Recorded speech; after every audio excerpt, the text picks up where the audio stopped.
Oh yeah, brother. We've got before the show even started, Kevin, the Orange O guy, he sent us something on Twitter that I didn't even know was going on. SummerSlam. Hey, he said, "Happy SummerSlam Wrestling Wednesday." Wrestling Wednesday. Wrestling. And we got SummerSlam this Saturday on Peacock. Peacock's gonna be popping off on Saturday. They got the Olympics and they've got wrestling. The old Peacock has made the transition. Here's the thing. If you make your product very good, which the whole gold zone and being able to switch through things seamlessly, that's the thing right there, is I think the ability to switch through things. Yeah. The streaming services, if they figure this out, where you can have multiple products up on the screen so I could switch between commercials, and they're going to be like, well, we want the commercials. It's like, no, I want to be able to switch. Pick me. I have hand up. If you're watching on youtube.com/1080am, the fan got my hand up. We're all hoping that the app services, they get to a point where they can kind of integrate them to where I can jump in between the apps easier. I'm going to volley this right back over and say, a television company will get my business if they can come up in the TV, not the apps themselves, but a television, say like a channel. Say Samsung, it has the ability to where they can integrate all of the apps, and it's like, no, if you cut the cord, our TV makes it way easier for you. So you just like changing the channel, the apps of the channels. Yeah, and you can seamlessly jump back and forth between the apps, because that to me is my biggest fear of cutting the cord is when you're like, okay, well, I've got to go to YouTube TV for like the Big Ten network, but I can't get, I don't know, whatever this channel is on Hulu, right? Or you're just like, I don't want to have to jump between ESPN Plus and Peacock and Paramount Plus. Like, give me the TV does that for me. Will, I'm going to need you to edit this entire segment out, because this is how Dusty and I make money. Yeah, right? I'm spinning it onto the TV companies. I'm sure that they're on this. Yeah. They got to be on this. I'm sure that somebody's going to text in on the Vancouver Ford text line, 503-864-6326. Hey, morons, this already exists. But I'm saying this out loud. In the event it does exist, I want that TV. That's how you get my business. Yeah, that $5,000 curved OLED TV. Does the curve really matter that much? Yeah, it's sweet. It's pretty cool. It's awesome. My old O-line coach had it in college. Yeah. I always snuck over to his house to watch big games. It's pretty cool. I might just be missing it. I've only seen like one or two shows or whatever on. That's a little immersive experience. But the one that I really like, have you seen the one that's like the like 1 foot by 1 foot like plastic cells that you just like plug into the wall, like these little boxes? Yeah. And they had one of those at weirdly enough, it was like this high-end bougie, it's Las Vegas, Mexican restaurant. Okay. And we went in there and they had a LCD wall TV that was unbelievable. Like, it was like an 8K on one of these giant, like, like I said, these plastic cells you put together, screens. And I wasn't sitting but maybe 10 feet from it, and it wasn't overwhelming or anything. And I looked at my wife and I was like, what about one of these? Just smaller. And she's like, no, you can't do that. Along those veins, because each of those cells, they like compress together and you can get one big picture, or you can break it up into whatever you want, right? Along those same lines, I saw it was like a TikTok of check out this $1 million TV, and obviously rich person home. They had a potted plant, like it was like a big potted plant, and dude like pushes the button and the potted plant slides back. TV pops up. TV with 4 panels unfurls, and it's like those I don't know, those blocks or cells where they link up, and it was a 100-inch television on their outdoor patio. And then when you're done watching TV, you hit the power button, it collapses down on its own and goes zoop, and the potted plant covers it back, goes right back over, and it just looks like you have a really nice patio. And said, "Do you have the Bat Cave?" Yeah, I was like, I want. I would that. look. And that's what I would spend my money on. That's what I'm saying. Like I had- was saying, like if I had all that kind of money, I would 100% just do the most egregious stuff like that. Also, I'm watching Team USA, South Sudan right now. Is that what we got? Yeah, And we'll get to. I want to get to that. I just want to say they started Jason Tatum. Yeah. No, I have to. No! No, I have to because he just missed a 3 Okay. so horribly. Okay. I almost choked. We'll get to that. We'll get to that. God, we'll get to that. No, I don't care. I'm breaking the tease. We'll get to that. That's what I would spend my money on if I was super rich, though. I would have all. If I won the lottery, Okay, I'd here's be here's your broke, lottery question. But What is the one room you would have to have in your house? You win that like $1 billion lottery. Like I think it's easy one to say like, oh, I'd have a basketball court or I'd have a nice kitchen. I think those are kind of like the givens. But like Dame has the music studio. no, it would be either. I would go. This is toss up for me right now, like a kick-ass theater room. Okay. But I feel like I can also transition this into a kick-ass theater room is golf simulator. Like a golf simulator lounge room. That's a great one. Where it's like a man cave where you have a bar in the back, you got seating in there, but it's a golf simulator room. That's but, fantastic. But that is a television as well, Yeah, so I so think it I does. could Serves- just I think I'd golf simulator room. Those cells could serve that same kind of purpose. Yep, kind of I'm deal. going golf simulator room. Okay. Like the high end. I don't know. The Tiger Woods simulators I've Yeah, heard there are you really go. good. There you go. Yeah. I'm with you, and I think I would very much lean in that same general direction. I think that'd be pretty righteous. I have thought about this far too much because I've been stuck in traffic far too many times where I see the sign for like the lottery, and I'm like, what would I do with that? Yeah.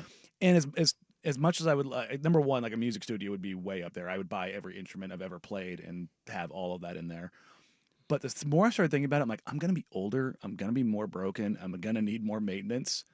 I would have like my own freaking like man spa, The spa. like Yeah. legitimately. This like, is not a surprise, as we know. You do my enjoy the mani-pedis. finer things Look, in life. But I mean, like have a massage to start the day every day, kind of a deal. Like if you have the money, you obviously have the people to come in and do it. But yeah, like they'll start a little day with like a little assisted stretching, Yeah. little massage, Right. Make sure that I got to get the LeBron hyperbaric chamber and perhaps HGH. I mean, yeah. You went hyperbaric chamber, but it was like, I mean, all the gear. Yeah, like all of the gear known to man. Yeah, you'd be like doing talking that like Rogue? What is that rumor? The super rich people use like they do Adrenochrome. no, they do young blood transfusions. Yeah. Adrenochrome. That's what it is. That's what it's called. Yeah. Okay, I want the young blood. The blood cells that haven't seen God, life. you're creepy. Yeah, that's like it's basically a degree away from vampirism. So, So Tom Cruise stays young. That's what they say on the internet. No, you got to get a sweet gym though, dude. well, Like, that would be the I cool mean thing. that's like Your own Like weight set. gym, kitchen. Those are Patio, those, like that. yeah, Those are that's- given. Yeah, I think those are the Oh, okay. givens. Like a bathroom with heated tile. oh yeah, dude, Nah, I my don't parents care rebuilt. about Oh, that. no, Yeah. oh no, No, you do. you do. Nah. You don't know the luxury of a heated Oh. toilet seat or a heated tile. tile floor. Like when you walk Oh. in the middle of winter and you no more cold feet. Like you're or just, getting out of the shower, like it feels good to step down. Yeah. My parents remodeled their house and they did that when they had heated towel racks. Oh, So it dries, like, so when you yeah, reuse now the I'm towel, talking. bro, like they aren't that, like, I know how bougie that sounds, but doing that, like if you're ripping the floor up, it's actually not that big of a deal. Like you just Yeah. put a coil. It's not like this huge, like massive expense that exists. I'd buy the nicest toilets too. Oh God, we would go on the toilet every day. But I mean, the nicest toilet has all of that. It Okay. has the heated water, a little air drying system for your Yeah. undercarriage. I mean, it's got all of it. I wonder how expensive those really get, because I've seen like some that are like $700-800. You that know- have like a lot of bells and whistles. Can we? Yeah. Does like a $5,000 toilet exist? Yeah, oh yeah. Okay. Yeah, dude, you can get up to. I think you can. I think you can get upwards of closer to like $10,000 toilets. Oh God, Yeah. $9,937, $15,000, Yeah, well, I got- $22,000. I got the Toto Neorest AC Yes! dual flush. It's a $20,000 toilet, and it looks like a box. It looks like an egg. Why? Why is it so expensive? You know, they have this Acorn prison toilet. So it looks like a prison toilet. It looks like a metal prison toilet. $1,135 for a prison toilet. It has batteries that you need for this one. Self-cleaning after 8 hours of activity. See, whoa. If you have 8 hours of activity on that thing, man, you should go to a doctor. This thing, I don't. Oh, you're not talking one session. You're talking. I would assume it's not one I'm session. putting in the work day on this. Hey, you know what? Maybe you need some alone time. I The don't great know. news is you can Yeah. buy with Shop Pay. The $22,000 Duh. toilet, you can get your integrated Shop Pay on here. So there's a remote control for it. Yeah. Let's see. While in use, the contoured seat is heated with 5 temperature settings. And it has an automatic air deodorizer activated to hide unpleasantries. See, that's what I'm talking about. But 22,000, like what? Do you get to pick your scent too? Do you get? Is it like Make you sure get new never car get- smell? You never get vanilla. You get new car smell in there. You can get new shoe smell, fresh cut grass. It's like, oh yeah, Dad was in there. We know Dad was in there. Smells like fresh cut grass now. Lid closes to automatically say goodbye. As you marvel at the beauty and technology behind the Neorest. Yeah, it's like an AI integrated toilet where it's sitting there like, whoa, buddy, maybe you need to add some fiber to your diet when you hop off. I don't understand though. What about this makes it $22,000? This elite toilet with integrated bidet delivers an unparalleled sense of relaxation to you in the most comforting and refreshing ways possible. That's what I'm talking about. These Kohler ones, they look like trash cans, like Yeah, they do. kitchen trash cans. They do. They look like diaper genies. Yeah, like I don't. This looks like a torture device, not something comfortable to sit on. So it would fit really well in your house. I mean, it does go with the aesthetic. Oh, and the color changes. It's got like an RGB like back. Because that's what we need. That's what you need. Mood lighting. I want a little. You need mood lighting. I when want a you get in little. there. I want a little rave toilet. Like you're sitting there. It just pulses with you. Like you set the color to red, and the toilet's like, oh boy. Or it changes to red when it senses that it's a code red. Whoa, Nelly. You walk out and the lights off with the red light still on. And your wife just looks at you and goes, "I'm not going in there." How about The toilet this? Said so. The Herbo Dagobert wooden toilet throne. It genuinely looks like a throne. It is made out of wood. It has a candle on This the looks backside like of it. what Tywin Lannister was killed on. Yeah, $15,000. At least I can understand that one. It's like a treated wood with some porcelain. I'll tell you what, though, delivery's free on it. Okay, delivery is free. I'm still just tripping out. Like this whole Neorest toilet thing. Like Yeah. I don't I don't understand. Like the gold toilet, I get that one. Like it's gold plated, It's 24 karat gold, but Yeah, that like- one is only $1,400 because nobody wants that. which is nobody wants that. insane. Like I just don't. Yeah. Like how upset if you spend like $22,000 on a toilet, if that thing ever gets clogged, I want my money back. Right? That toilet should never get clogged if it's that expensive. What's more insane, the $22,000 toilet paper or $22,000 toilet, or the $17 a roll toilet paper? What? Yeah. I'm not doing that. Hannah B. Show. It's the world's most expensive toilet paper. I'm not it's like, doing that. It's made of like silk fibers. No. How has Not worth this it. not been a flex and a rap song yet? I don't- like. Yeah. I'm still blown away by the $1,100 prison toilet. Like that still is blowing my mind That's right now. well, I mean, like cosplaying is expensive, and so you get Ali G out here trying to live the prison life. It's got to be able to withstand a lot of things: drug manufacturer, Winemaking. the occasional head being bashed into it. Sure. So it's built to last. All of those great Also, points. selling to the government always make it more expensive. Now we're talking See? there. Yeah. The 2-in-1 toilet sink, prison toilet, Yuck. Okay, yeah, $2,800. Yeah. yeah, definitely do one and the other in there. It is the same water, you know? It doesn't come from the toilet bowl. Mm. You got different Yeah, justify this. Keep going. different piping there. Yeah. Yeah, like here we go. Like should a put this in your gold house. ceramic toilet. Yeah. Is $5,500. Like I can get behind this. Like I understand what's happening here. Yeah. But this $22,000 for this other one, like I need the old. I need to do a deep dive on the old Neorest here and be like, what kind of scam are they running? It probably gives you like leg massage. Okay, Something now we're like that. talking. Yeah. Now, like if we're talking like a full-on throne, where like is a massage chair with a hole in the middle Yeah. kind of a situation, Yeah. This which would be a text part of my room. on the Vancouver Ford text line: as an electrician, towel warmers are the worst to install. My dad said that it was a nightmare to do that, Okay, I've heard that if you want to get a but not bidet or expensive. like the seat warming toilets and stuff, getting the coating on that is tough because you have to be a certain distance from your shower in order. It has to be like in a closet, not because you can't have Because live outlets directly next to your shower. So if it goes like shower, pooper, door, you can't have that there. I had a buddy who ran into that. So you just got to run an extension cord. Yeah, because everybody likes the classy bathroom with extension cords running through it. You know? Just tape it to the wall. Yeah. Oh God. All right. Well, that was a whole journey that we went through.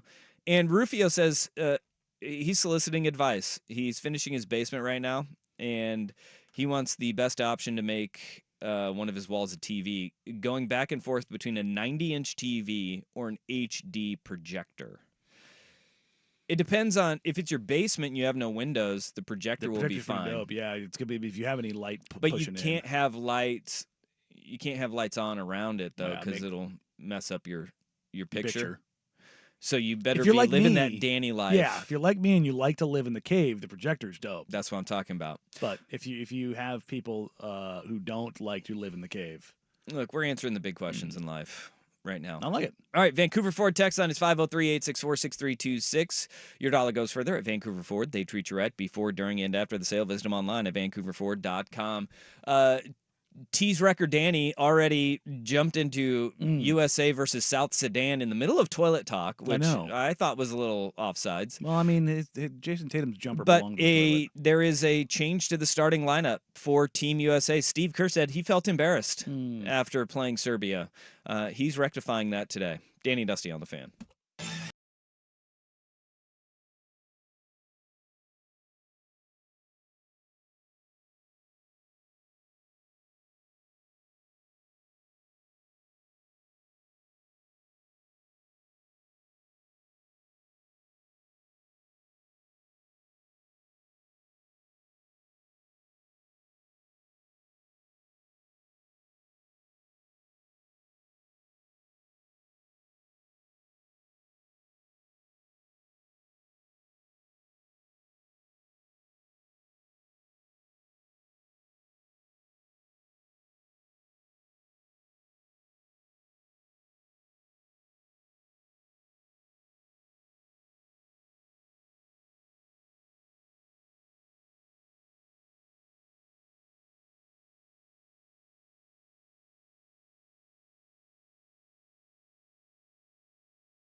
Embarrassed. Gilbert Arenas was xenophobic after hearing of Team USA's 101-100 victory in a tune-up match against South Sudan prior to the Olympics.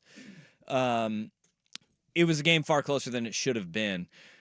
I think the message has been received. Yeah, the defense has been ratcheted up to a new crazy level. They were suffocating South Sudan in that first quarter. After leading 26-14 at the end of the first quarter, it's now 31-16. Team USA up on South Sudan. But the big story of the day is Steve Kerr making a change to his starting lineup. The starting five for Team USA: Steph Curry, Devin Booker, Anthony Davis, LeBron James, and Jason Tatum getting the start. This coming a day after Steve Kerr said he was embarrassed that Jason Tatum didn't get any run against Serbia. I mean, this is all hilarious and just it's a PR nightmare because I don't think Kerr wanted to play Tatum because stylistically he doesn't really fit because he's a bit of a ball stopper. And Kevin Durant, if you're going to have a ball stopper, having the best shooter in the history of the game of basketball as your ball stopper is a good place to go. Yeah, probably. Jason Tatum's not that. Like, don't get me wrong, he's a tremendous player. Yeah, I'd go for the 7-footer that can move. Yeah, the 7-footer that is the best shooter in the history of the game, not named Steph Curry. Like, that's, yeah, I want that guy. That's the ball stopper I want. There was, Derek White and Drew Holiday are playing. I'm like, yeah, they're playing a role of, hey, we want you to use 90% of your effort to be suffocating defensively. What does it tell you, though, that Steve Kerr felt the need to come out and say, I feel embarrassed I didn't play Jason Tatum, if you're Tyrese Halliburton, where he's just looking around like, well, I'm not starting today. I also didn't play against Serbia. But also doesn't have this big, giant green machine behind it saying it's some sort of conspiracy. And that's the thing is that's where a lot of this comes from in that Halliburton, I don't think he's just happy to be there. Like, he's probably not thrilled with sitting out because he is a great player. But there is always one player who doesn't really get much burn on this team. Yeah. And that's just the nature of the beast because of how loaded this team is. Could have been Cooper Flag. To be honest, I still think it's the way they should have gone. I think they should have taken Cooper on this team, and I think they should have taken Caitlin Clark on the women's team. Derek White is playing a lot of minutes though for Team USA. Yeah. Like it's not like they brought him in and shoved him at the end of the bench. They did that to Jason Tatum, who played just as many minutes as Jaylen Brown against Serbia. But that has changed already. Yeah. Well, I mean, there's so much of this is just the politics of it. And we didn't talk about this when you were gone, but it did happen while you were gone. Grant Hill kind of stepped in a little bit. And calling Jaylen Brown a bit of a conspiracy theorist. Oh, yeah. But he's not wrong. But that Jaylen Brown solely thinks that it's Nike that held him out. And that's the thing is it's not solely, but it is a Nike thing. Like that's a real thing. Yep. Like it's the worst kept secret in basketball that if you aren't a Nike athlete, it is harder to make this roster. The reason why Cooper Flag is getting major consideration is he has been in the Nike pipeline for 2 years. If he hits the NBA without a signature shoe, I'll be shocked. Yeah. Oh, yeah. Legitimately, I will be shocked if he does not have that shoe. Please don't pipeline him to Jordan Brand because they did that with Zion, they did that with Luka, and their shoes suck. They're not They're great. not good. It's just like, come on, man. They save them all for Michael, which is what they should do. And it's like all of the Jordan PEs now are just ugh. But this whole thing is just so dumb because it's Jason Tatum's ego. Yeah. That's what this is. And it's just like, come on, man. Well, Team USA is taking care of business against South Sudan right now. They are throttling them. 36-17, and we're about approaching midway through the second quarter. So, hey, good on you, Team USA. Yeah, what you should do. I mean, they figured it out. I mean, we're going to ratchet up the defense. And that's the thing is that's why Derek White has been playing so much, why Drew Holiday has been playing so much, is that they're just going to go out there and just be suffocating on the perimeter. Do it. Well, Derek White just did it right there. Deflection, damn near got a steal. I wonder if South Sudan has this issue with Nike that Jaylen Brown's going through, seeing as, how many of the Apex athletes are on the South Sudan team. Yeah. Their jersey sponsor is Apex, and that was a throwback for me. Remember the Apex jackets? Like, they came after Starter. Like, Starter was making the poofy coats, and then Apex came in over the top. Was like, no, we're going to get in on this game. I didn't even know Apex was still around. Bit of a shock. We'll say after the Gilbert Arenas comments, there was note about Luol Deng, who's basically funding South Sudan. He pays for everything for this team out of pocket, That is awesome. which And that was one thing you always heard about Luol Deng is Yeah. like he was so charitable, Mhm. but he really cared about giving back to home, and that's something Manute Bol did in spades as well. Yep. In giving back to his home country, and that it's really important. It's really cool to see Luol Deng actually do that. Yeah, no, and as it pertains to NBA Africa, Ike, one of the assistant coaches with the Trailblazers, he takes shoe donations from NBA players. And I was at the PF meeting with somebody a couple weeks ago, and he was literally wheeling out like the big U-Haul boxes full of shoes to send to the Nike or to the NBA Africa Oh, camps. sweet. Like, and again, like they need like the 15s, 16s, and 17s down there too. Like, if you think they're hard to find here, they're not exactly easy to find in the Sub-Saharan. No. So, yeah, I mean, these people that have ties to these nations, man, they do so much because they still need a lot of help to catch up. Has anybody brought up though the fact that Ant Edwards was on, and it wasn't even a question that he would be on this team, and he's an Adidas guy? I think so much of that because of the marketing was so overwhelming. It was But he was in the pool before Yeah, he popped this year and really went crazy. and the very direct line is, who was his college coach? What is Tom it? Crean. Tom Crean at Georgia, Mm-hmm. who's an assistant coach. And Tom Crean is with who? Team USA. There you go. There you go. There's your tie. Yeah, he's an assistant coach at Team USA now. It's Tom Crean, Ran into him in Las Vegas. Great dude. Mark Few, Spolstra. Spolstra, and Steve Kerr. Yeah. That's a damn good staff, right? Pretty good stuff. Yeah. Yeah. Spo's getting this job after the Olympics.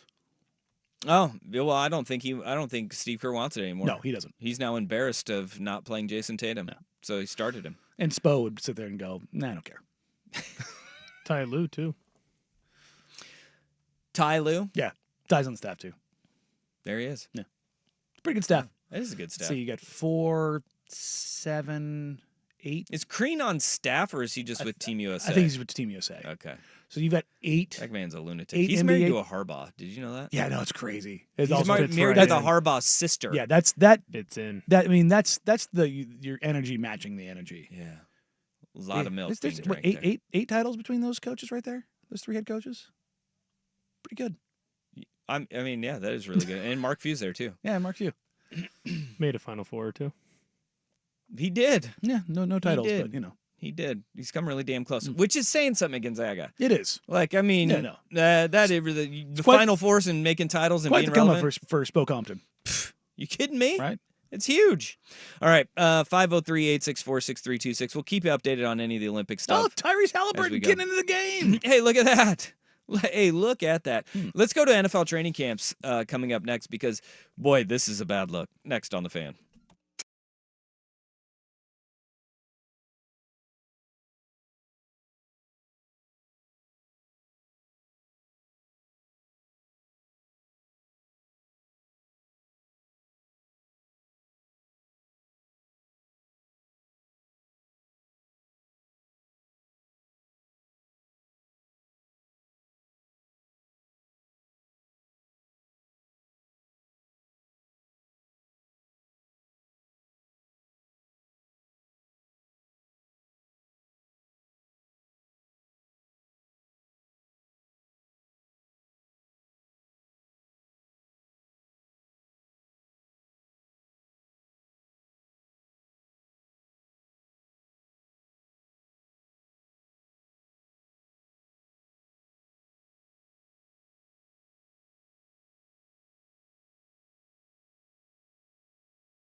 Justin Herbert, and will he have a go-to wide receiver in that Chargers wide receiver room?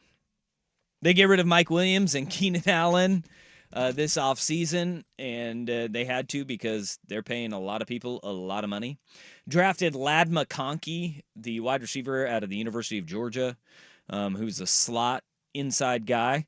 But they didn't have a definitive number one, and what they were hoping for was that year two for Quinton Johnson, the wide receiver out of TCU, who was selected in just last year's draft, 21st overall.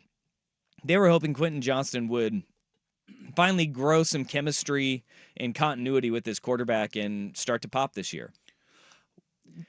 In the new era of wide receiver play, has there been a bigger bust on a guy that everybody thought was like the safest?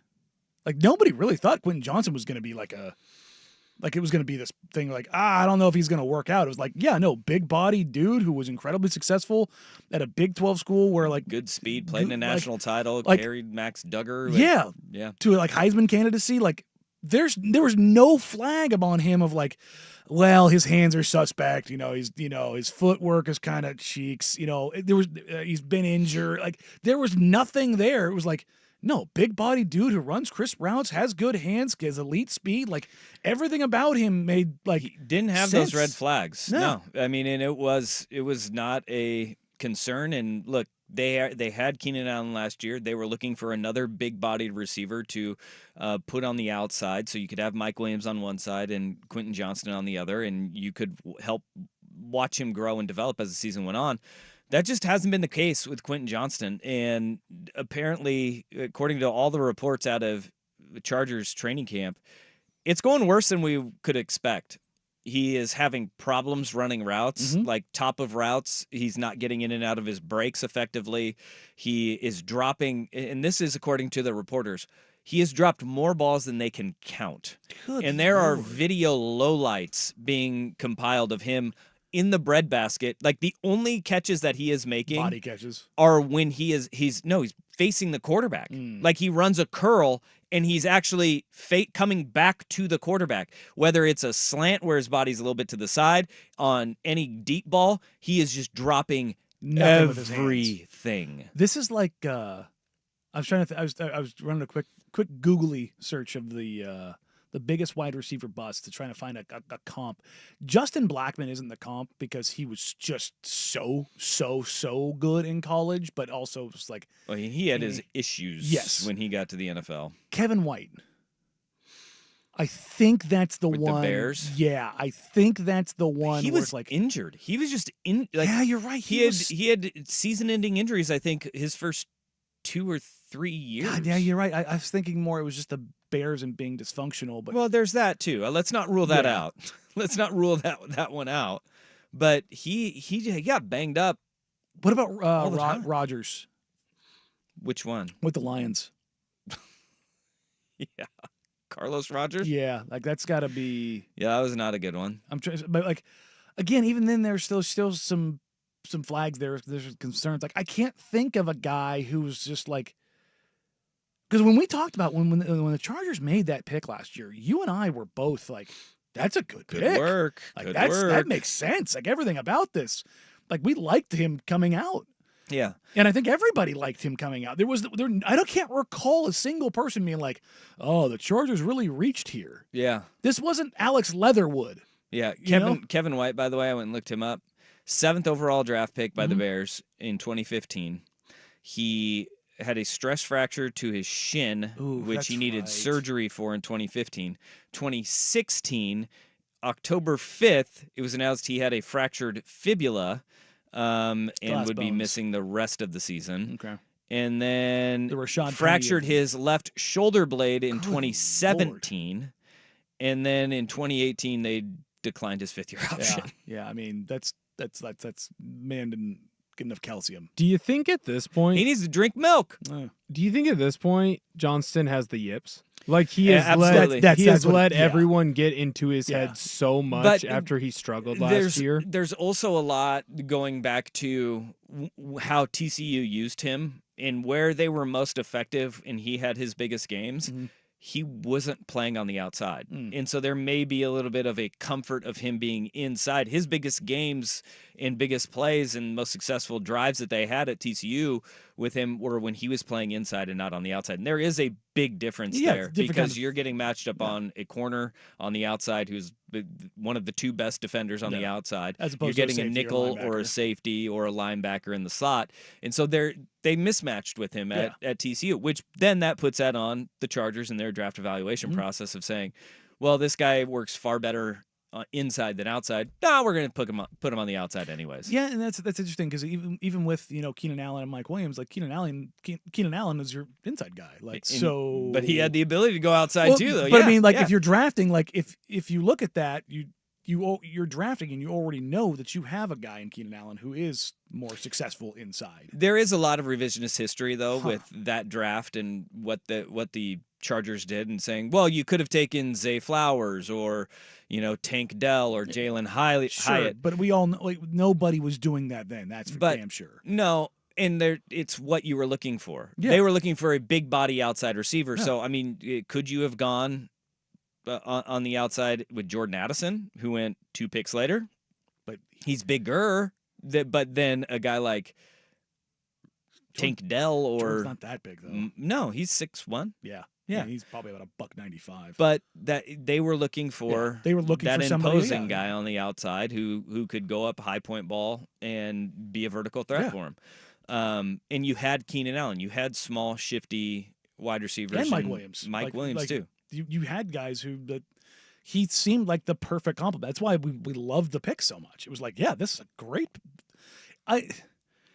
This happens every now and then, where it's just that. The mental, like the tools are there. This isn't a situation where you're just like, oh, he's a raw athlete and he's got to figure out how to use his hands or he's got to really get into his route footwork. And like all the evaluations saw him as a first round evaluation wide receiver. Yeah. Like there was no question about it. There was no reach. There was no quandary about, well, it's like, but every now and then it just feels like we've gotten so good at the wide receiver position in general.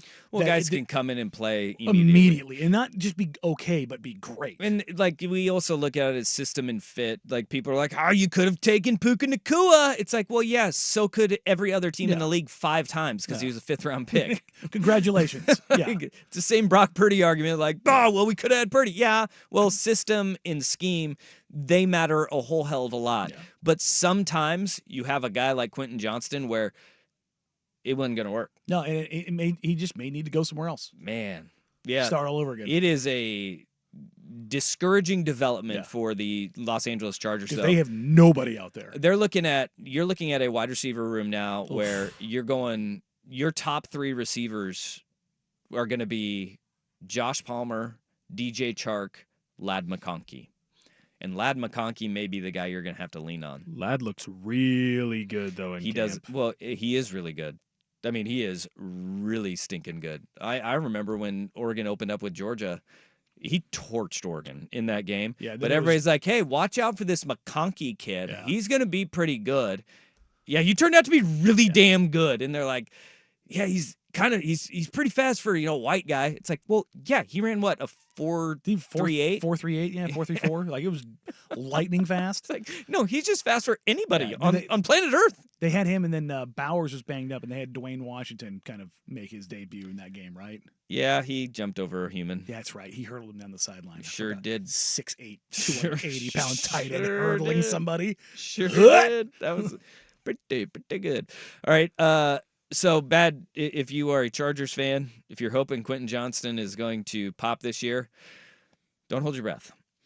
Don't hold your breath. Yeah, do not. I would not grab him with your fantasy team. These are the guys that you pull for, though. Yeah, no. I want him to do well. Stylistically, that's my kind of wide receiver. Yeah, and if he does have the yips, and that's a very real thing. 100%. Where you just get in your own kitchen. If he gets the yips, it's going to be hard to pull out of it. But you're hoping he has the yips right now. Locally, I think Chris Murray does with his jumper. Like, legitimately, I think Chris has a little bit of the yips with his jumper right now. Hey, let's get into a little Blazers, because you did some digging last night. I did. Next on The Fan.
I'm eating SpongeBob.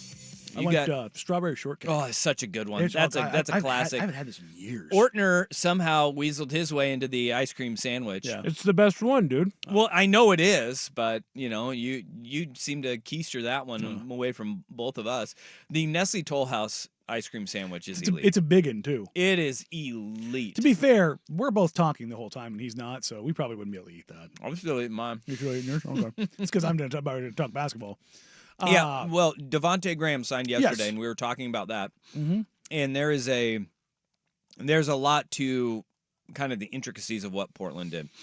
It's a nothing burger, essentially. It right? is, and I said a lot of people are like, well, this is a precursor to trading Anthony Simons. No, it's not. It's not. There's the language that Adrian Wojnarowski used. It's a 1 year deal. It's a 1 year deal. It's a 1 year. It's a camp deal, guys.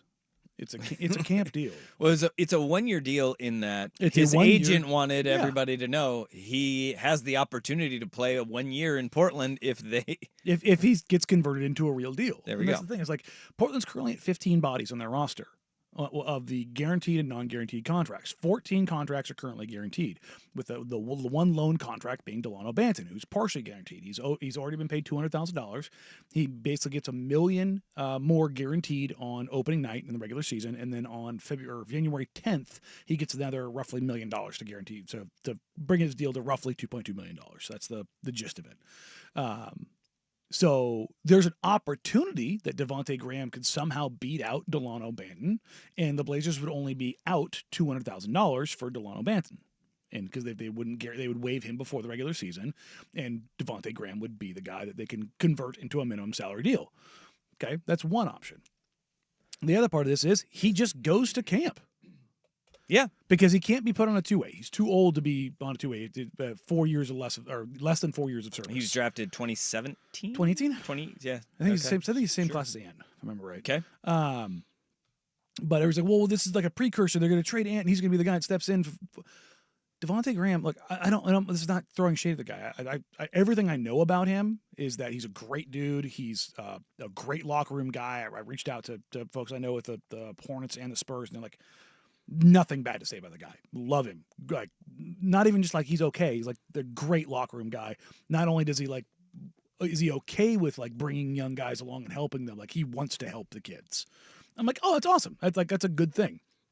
So if he does beat out Banton for that exact reason of like, hey, he's the Malcolm Brogdon who doesn't need to play, then it makes the backcourt minutes a little bit easier, right? Sure. Okay. The other side of this is like the Anthony Simons trade. Like I said this yesterday, and I'll say it again. Despite what is out there, I have not heard a single inkling about the Portland Trailblazers moving or being motivated to move Anthony Simons before or during the season. Okay. Very specifically. Wink, wink, nod, nod. But if for some reason that somehow changed, the Blazers don't need to go get Devonte Graham ahead of time to make sure. Number one, you don't know what you're getting back in return yet. Number two, if they want Devonte Graham, they can just go get Devonte Graham afterwards. Yeah.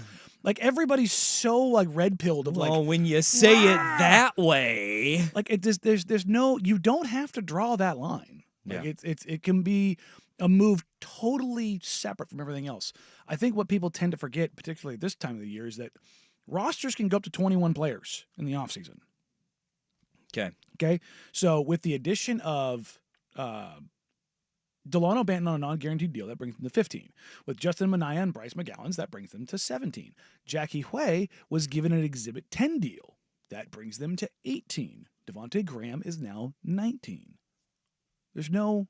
Yeah, 2 more spots. Yeah, and then they'll, all right. and in all likelihood, they'll probably use one more because if you have 20 bodies, what can you do? You can go 2 sets of 5-on-5 in camp on both courts. Hey, there you go. Ta-da! All right. And that's talking Devonte Graham. Yeah. And I think that's needed, though, because there's a lot of like panic in the streets, especially on the heels of the report. The aggregators taking what Aaron Fentress said in Sacramento radio and turning it into trades are imminent, trades are happening. It's important that we get those the context of what these moves all mean. Basketball coverage on The Fan is presented by T-Mobile. Switch to T-Mobile and you can get tons of benefits and still save on every plan versus AT&T and Verizon. Use their savings calculator to find out how at T-Mobile.com/switch.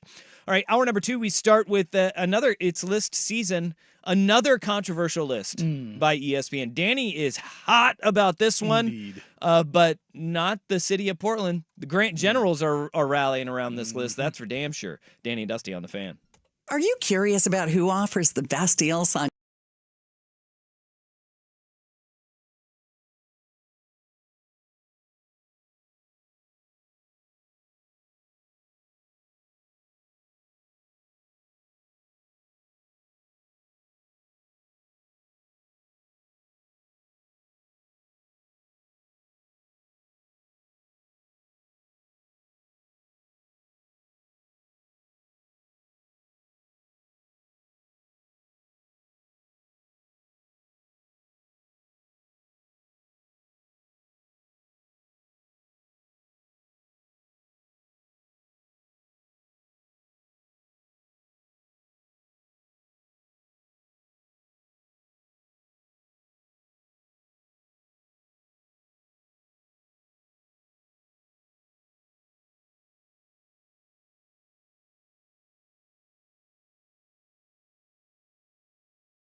On 1080 AM The Fan, 99.5 HD2, the Odyssey app, youtube.com/1080 AM The Fan, where the party animals party, or twitch.tv/1080 AM The Fan. Thank you for being a part of our day. Tomorrow, the animals get out of the cage. We will be at PDXYZ, really cool event here in Portland, and it's run by a couple of good buddies of mine, and it's a awesome networking event. Nico Harrison, GM of the Dallas Mavericks, is going to be there. Leaders of industry. You got the front office members of the Las Vegas Golden Knights, Portland Timbers, Portland Thorns, Trailblazers. It's going to be a really cool event. Neil Everett will be there. I saw that Everett Ropp himself is emceeing an event as part of the PDXYZ networking event. So it's going to be really cool. And we're going to be out there tomorrow. All shows going to be live from PDXYZ. Great dudes putting that thing on. So I hope you all are in attendance for that. ESPN has another list that's making everybody mad except for Grant Generals or most of the people in Portland, not named Danny. Yeah, not thrilled about this one. ESPN has released their college football's top 25 players of the 21st century. It's a big list. It's a big list, and it is difficult. I'm not going to downplay that at all. No, I mean, some of them are you go, huh? But other ones you go, all right, yeah, I get it. I get it. Coming in at 25th is Jonathan Taylor, running back from Wisconsin. That kind of gives you an idea. But then you have Julius Peppers from North Carolina, who I thought, honestly, I would have had higher. Yeah, at 24th. But I mean, who you gonna put him? Who you gonna put him above? Like Justin Blackman, who we were talking about with the wide receiver stuff. He comes in at 21st, but he was so dynamic in college. It was wild, and they kind of, I mean, you gotta have some sense of it. I'm not seeing, like, Kyler Murray was on this list, which he was really good. He won a Heisman Trophy. I'm surprised Khalil Mack is on this list, even as great as he was. Khalil Mack in college, just simply because it was Buffalo. He was unfrigging believable. I mean, he 28.5 sacks. Yeah, no, again. 16 forced fumbles and 4 interceptions and 2 touchdowns. It was Brian Urlacher at New Mexico State type stuff. He was absolutely crazy. But as you get into the top 10, if you're wondering, no, Marcus Mariota did not make the list. Which, again, that's why I was surprising. I was surprised that I would have had didn't him make over Kyler. And Kyler Murray did. 100% of it would have had him over Kyler. I was a little bit surprised there. Your top 10 are Larry Fitzgerald, wide receiver at Pittsburgh. Not even close to batting an eye at. I loved him. But he was he was so special. Not even close to batting an eye. Number 9, which I think is a little low, Joe Burrow. Yeah, the most productive college quarterback season ever. But it was 2 seasons in one electric season. Yeah. The electric season, though, is the best quarterback season we've ever seen. Number 8 is Bryant McKinney, offensive tackle, University of Miami, from those... Not a surprise if you remember that game. Freaky Miami teams where he led the way for guys like, Clinton Portis, Willis McGahee, Frank Gore. Yeah. It was pretty good. Yeah. Pretty good road paver. And Bryant McKinney went on to also not only be the best offensive lineman, it was him and Joe Thomas. Danny, I am going to ask you to please... hold your fit. Yeah, no. Just hold your fit as we get here. 7 is Reggie Bush, running back USC. That's low. Number 6 is Tim Tebow, which I also think Tim Tebow is low. Yeah, I do too. Number 5, safety Ed Reed, Miami. Too high. Number 4, Vince Young, Texas. He's one spot too low. Number 3, Cam Newton. Push. Which he falls into the Joe Burrow category for me, and Joe Burrow was even more electric. Yes. But he just didn't do it with his legs as much as Cam Newton did. Number 2 is Baker Mayfield, Texas Tech, Oklahoma. Way too high. Very, very, very, very, very good player. Very good player. And don't get me wrong. Does not have the accolades that, like, all of these guys have, like, top pick, Heisman trophies, but they also have, like, literally putting a team on their back and dragging them to national championships too. And then the number 1 player of the 21st century, Grant Generals Unite, defensive tackle from the University of Nebraska and Portland, Oregon's own, Ndamukong Suh. I have no problem with being top 5. I do not have him in the top 3. Okay. Now you can throw your Reggie Bush fit. If you don't have Reggie 1 or 2, you're insane. I agree with that. You're insane. Reggie Bush is, if not the most dynamic college football player outside of Barry Sanders, like that's the list. When you're talking about the most dynamic, explosive, terrifying players to ever play the game. Yeah. Every time they touch the ball, you're going, oh crap, oh crap, oh crap, oh crap, oh crap. Yeah. And if you're going to put Vince Young up there, I would have him too. then you would have to have Reggie Bush up higher as well. I think if you're coming from my generation, Reggie Bush is why you fell in love with college football. Yep. Like it's not Tavon Austin, it's not even Vince Young. Like Reggie Bush was the man, and we all wanted to be Reggie Bush. Yeah. Everybody has the Reggie Bush moments that are just etched in your brain. Now, all of these guys have those moments, right? But Reggie has so many of them. I mean, the Fresno State cutback, that Oregon game alone. It was absolutely He had nuts. And 6 then highlights. the national championship game where you're just like, it was him and Vince are throwing trading haymakers. back and forth. And Reggie did it as a returner, a running back, a receiver. He on a team that had talent upon talent Everywhere. upon talent. He shined on that team, and I think that is special. And like, look, that's the same can be said for Vince Young, because if you look at the number of NFL guys that were on that team, same can be said for any of those Miami guys of the those early Miami guys especially. Those teams were some of the most loaded ever, and guys like Ed Reed and Bryant McKinney were ones that were head and shoulders above even those guys. But Reggie Bush not being number one is pretty wild to me. Yeah, and moving him down to 7. 7 is, holy crap. I think, a bit egregious. And Bill Connolly, ESPN, he's the one that compiled this list. Is he a Nebraska grad by any chance? I don't know. Maybe. It's either that or he went to UCLA. Yeah.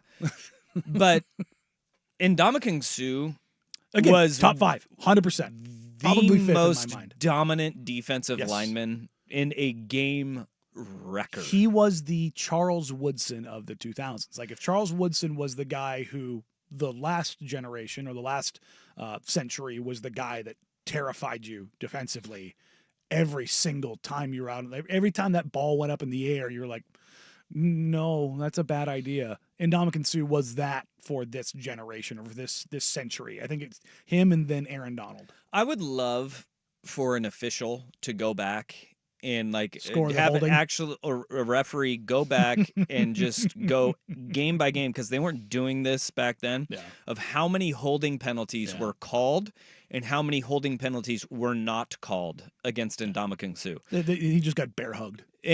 Teams just said, all right, well, if we're in the middle of the field, we're going outside the hashes. We have to. And if you were on a hash, it was, where's he lined up? Go the opposite way. we have to go to the wide side of the field. He made defense easier for the 10 other guys on the field because so much attention was drawn towards Ndamukong Suh. Him being number one, I don't think he's number one, but he also, I mean, God, you think about it, dude should have won the Heisman He should have won the Trophy. Heisman. He should have won the Heisman Trophy that year. What would your top 5 look like then? My top 5 would be Reggie, Vince. 3, I'm debating. I think I want to put Tebow there because of just everything that he did. Tebow Mania was the closest thing we got to how crazy things were with Reggie.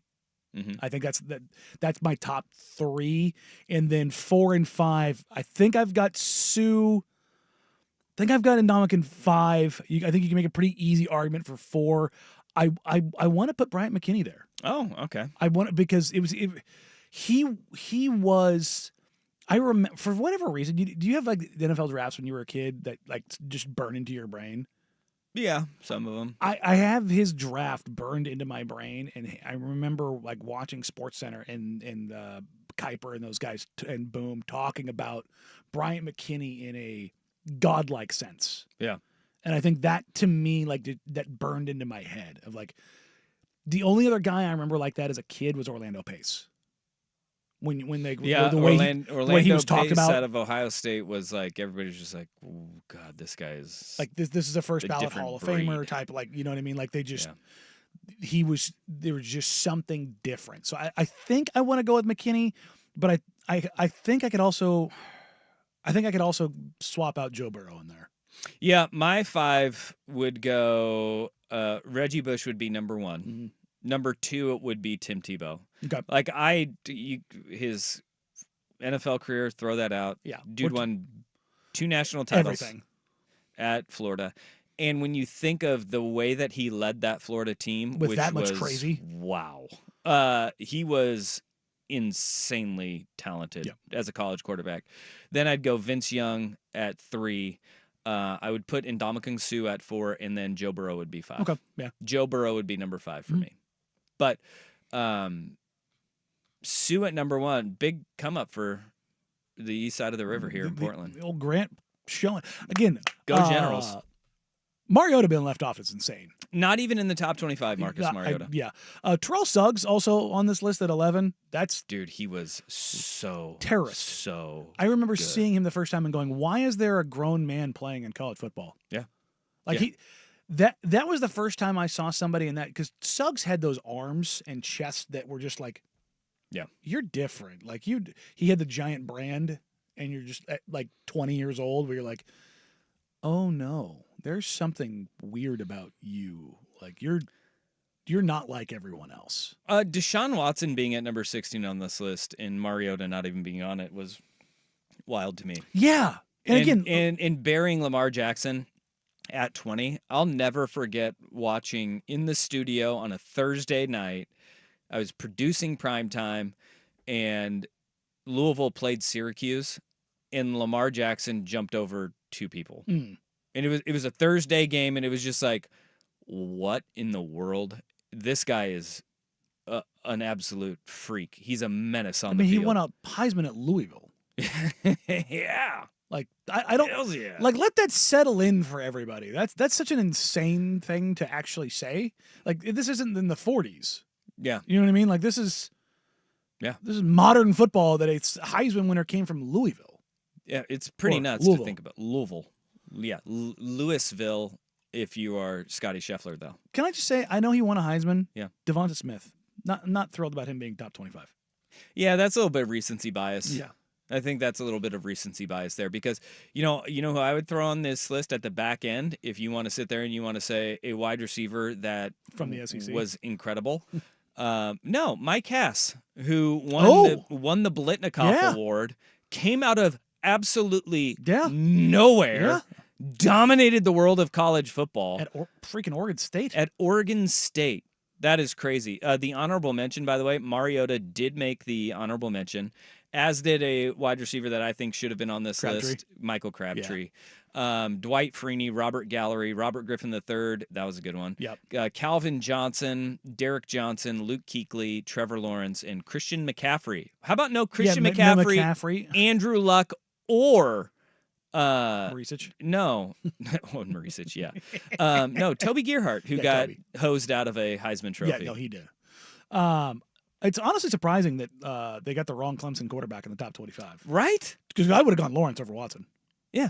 And I think that the reasoning for Connolly putting Deshaun Watson on there is the emergence of the kind of the kickstart of the Clemson run. God, do you remember Robert Gallery at Iowa? Good Lord, good. He bombed the hair with the Raiders. He had the long hair, though. He fit the Raiders so well. He did, and then they moved him to guard. He was at least usable.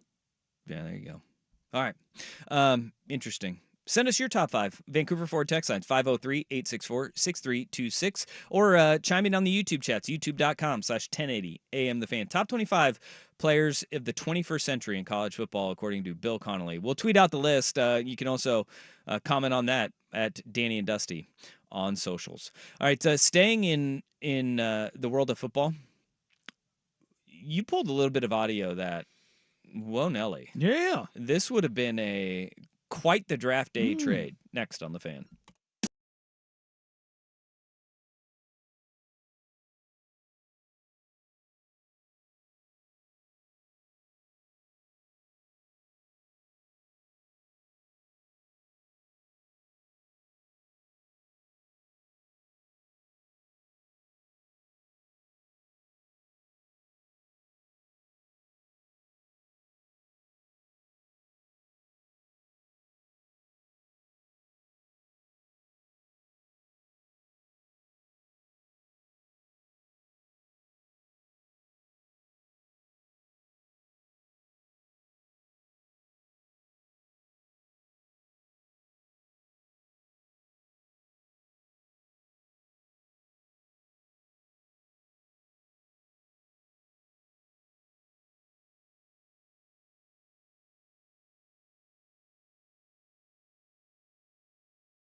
So 2000 and on. That's why we had a texter said, "How's Ricky Williams not on the top 25?" He was drafted in 99. Yeah, that's why. So his college was in the 20th century, in the 1900s, as the kids would say.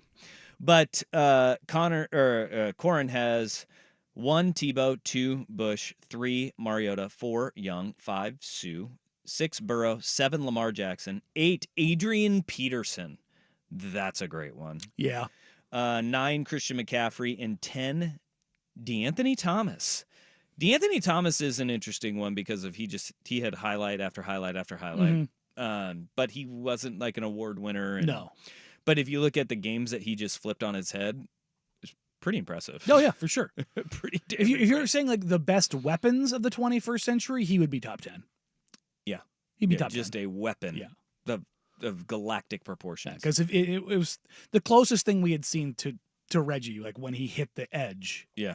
Yeah. Good luck. And P1 Lawrence, this is crazy too. When you think that the Baltimore Ravens had on one team Terrell Suggs, Haloti Ngata, Ray Lewis, and Ed Reed. Yeah. Weird how they won a title, huh? My God. And Joe Flacco's the one that got paid. Yeah. Joe Flacco. Gonna give him that money there. All right. The Giants Hard Knocks is one of the best things that has happened.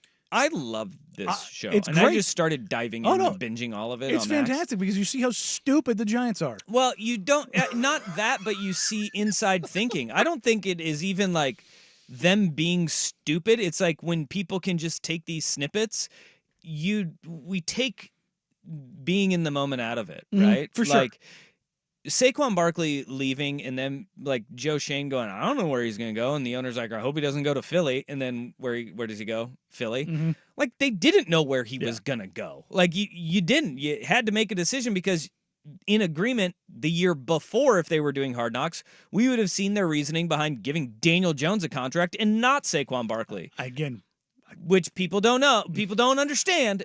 But you get the inside of in the insight to what they are thinking as these processes are going on. And the draft evaluation of guys like when they brought all of the receivers in and had one meeting where they had Marvin Harrison Jr., Rome Odunze, and Malik Neighbors all in for a visit together. I thought that was great stuff when you watch them break down film with the wide receivers coach and then all the players leave the room. They come in and the receivers are like, Neighbors my guy. Yeah. I want Malik Neighbors. But then most recently we got draft night. And Joe Shane, the general manager for the New York Giants, he was taking offers for that number 6 pick. I'm good. You guys looking to come up?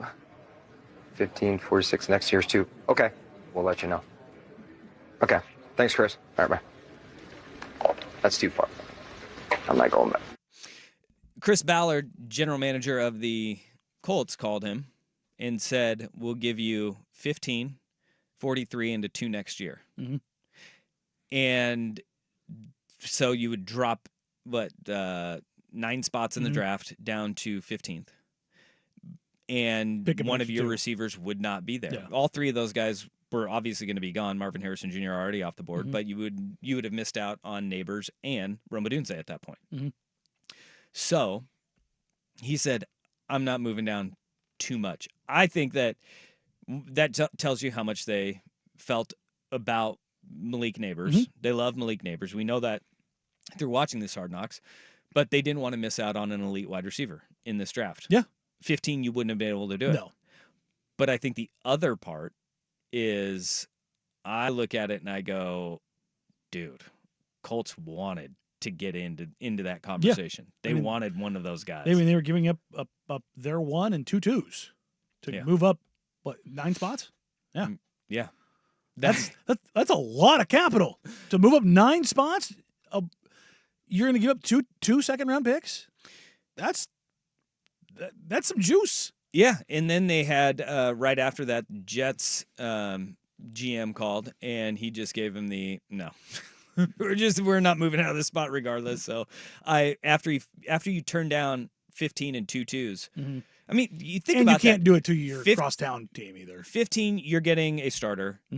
2 twos, you're getting two Probably guys that two you think starters. should start on your Yeah. football team, if not immediately in the near future. Mhm. You're getting a guy who's going to play significant football for you. And the Giants have so many holes. That would have been scary, though, if the Colts were able to pull that off, because they would have had a receiving core that has Michael Pittman Jr. Mhm. They would have gone with, because they got A.D. Mitchell, they wouldn't have drafted A.D. Mitchell where Mhm. they did. So they would have gone Josh Downs and then either Malik Neighbors or Rome Odunze, whichever guy that they coveted in I that think they spot. would have gone Rome. Why? I don't know. Just something about that. I just look at the quarterback they have. I mean, I don't think you can. I don't think- both those guys are going to be really damn I good. do. I do too. It was just your preference. Yeah. I don't know what their preference is, but they wanted in. They wanted in on that sweepstakes because they knew one of those two guys was going to be there for Yeah. them, and they wanted to make sure they were in that.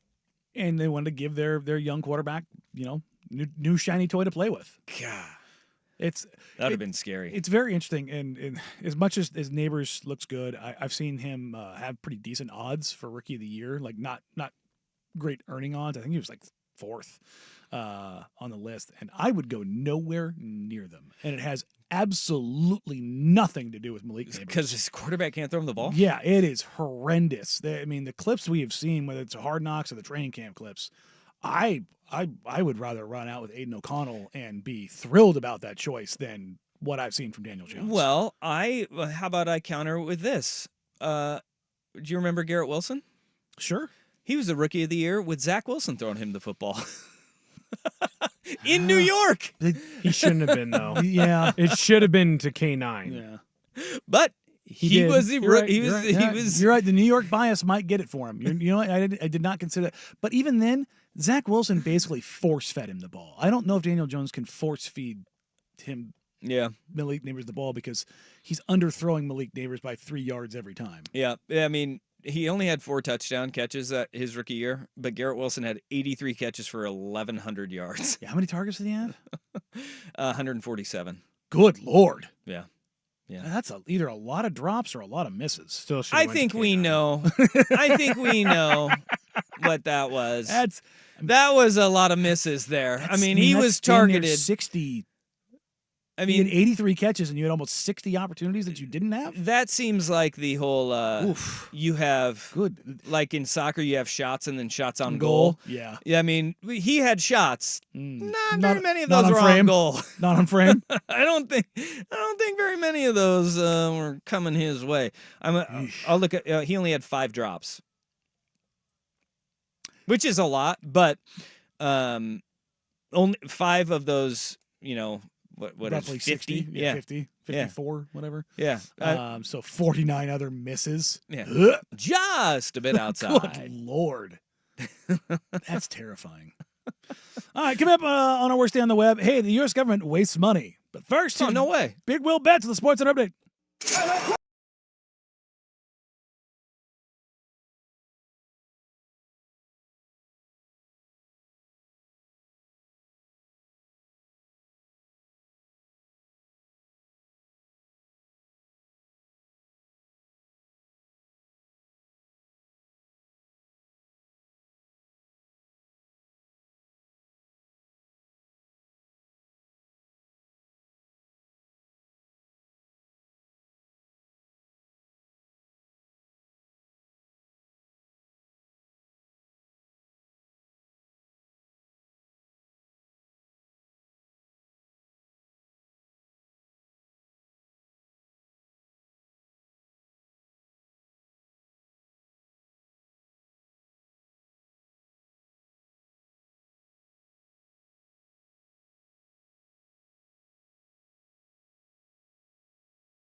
and Dusty on Odyssey and 1080 The Fan. Man, that sucks!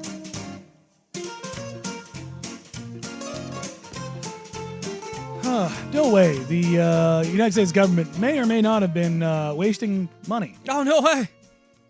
Who could have possibly seen this coming? No way. I always found it a little bit interesting, the amount of money that the United States government spends on recruitment for the military, particularly when spending, I don't know, an $11 million marketing deal with Dwayne Johnson and the UFL. $11 million generated them 38 recruits. Oh. Dwayne Johnson was supposed to Yikes. do 5 sponsored social media posts. He only ended up doing 2 of them. So now the government is suing UFL and The Dwayne Rock Johnson for not not breach of supporting the troops. contract. Yeah, basically, and saying The Bad Rock American. not supporting the troops. they want their money back. Bad American. They want Well, $6 they million should. $6 million back. Yeah. This is, however, not the most egregious sponsorship deal that led to nothing. Who could have known the UFL was not going to get you your desired results? The Pentagon estimates that their National Guard NASCAR deal of $88 million. Dude, that is what NASCAR is like. People don't understand how much it costs to be the title sponsor On a of a car. car. Not to have a little sticker. I'm talking like you're Be the car. You're the DuPont Jeff Gordon Chevrolet. Like that DuPont sponsorship. You know, in today's dollars, you're looking at like $150 million a year. Yes, Like it is a lot of otherworldly money. because it's what people don't understand is it's constantly. When you're watching the race and you're watching Jeff Gordon, who's going to be there at the top every single time, or the Lowe's Jimmy Johnson, like because they're going to say the Lowe's Jimmy, like they're going to say the Yeah. sponsor before every single time. So you get, if you're a top driver, you get it referenced 50 freaking times. Yeah. If you're at the top of the pack, your visual is on the screen for literal hours. So yeah, it's as much as it's this insane amount of money, it's also there's more branding being done than in literally anything else. You ever think they're like, hey, our sponsor needs some new looks. You're in the middle of the pack. You need to put it in the wall, buddy. they need some. They need more. They need More better camera visual time? here. Yeah. we're not really seeing you all that much. We need you to put this one in the wall, pal. Yeah, the car shield forward needs to hit the wall here and show you what it can be used for. How much you think Mellow Yellow paid for Cole Trickle's ride in Days of Thunder? Oh man, you know, That's a good one I though, because bet they're you still somebody- getting the pub off of that. I bet you there's somebody out there Drive through that the has smoke. that has done in high out low, baby, and that has done the research on this stuff because there was somebody who did this. God, what movie was it? God, now I can't think of it. There was a movie that did product placement. It basically in the mid or early 80s, like around the same time as Days of Thunder, that ended up kind of like being genre defining or like movie defining of how you did product placement naturally. Where like the Mellow Yellow didn't feel forced. No, because it was part of the storyline. Yeah, and then that was the thing. Is like, you know, they kind of made fun of it in Talladega Nights. Yeah. With Wonder Bread. yeah, and the Cougar, me, and Perrier. yeah. But like those were real sponsors. Like that was real money that went into that. But yeah, there are people out there that do this kind of research of like, hey, actually, Darren Rovell does this all the time. Like this company got this based on impressions Yeah. and visibility of advertising, all that stuff. Yeah. Coors Light is the most recent one that had the Ohtani. Ohtani hit a home run that blacked out the scoreboard, the little small one, and then Coors Light did the special edition can that had the replica of the blackout. But it was like one of the more viral like moments that they changed everything for. But back to the military, this is not the most money they've ever pissed away. No, $88 million on NASCAR. At least Led you're to like 0 recruitments, by the way. The Pentagon estimates that particular ad campaign really led to 0 enlistments, 0 recruitments. How do they determine that? Is Well, it like when you the go to question sign is- up, they're Yeah. like, "Did you see our car?" Well, I mean, Yeah. yes. That's exactly what They it don't is. ask about the It's car. like- They ask what brought you here. It's like Well, NASCAR did. that's why when you go to Victorino's, tell them Dusty sent you. Yeah. that's I why just tell that's 'em why I you work see for that the in fans. ads Yes. and stuff. You're like, Because that's their way of like getting impressions. yeah. You'll sit there and That's the they feedback. ask like when they enlist, like what led you to enlist, and nobody's saying seen the NASCAR. No. Yeah, that was the thing. Like when I did, I literally went in the next day on 9/12. Nobody asked. So what brings you in? What brings you in today? Yeah. What no. Did something happen that was important Yeah, the day no, before? What? Yeah. What? Okay, yeah. So We know why but, you're here. Yeah, that was a pretty simple, plug and play situation. But otherwise, and that's the thing is like, why did they go with NASCAR and not? Why don't they sponsor the NBA? And it's like, where is NASCAR popular? Where do enlistments come from? The South. The South, yeah. Like that's, I So believe you're telling me like a Lakers patch of the U.S. Army would not work? probably not. But I Right mean, on LeBron's Well, the chest. be like, NASCAR didn't "LeBron work sent me." either, so Well, you got to try something new. where you could do it and probably be pretty successful is if the Chargers were still in San Diego.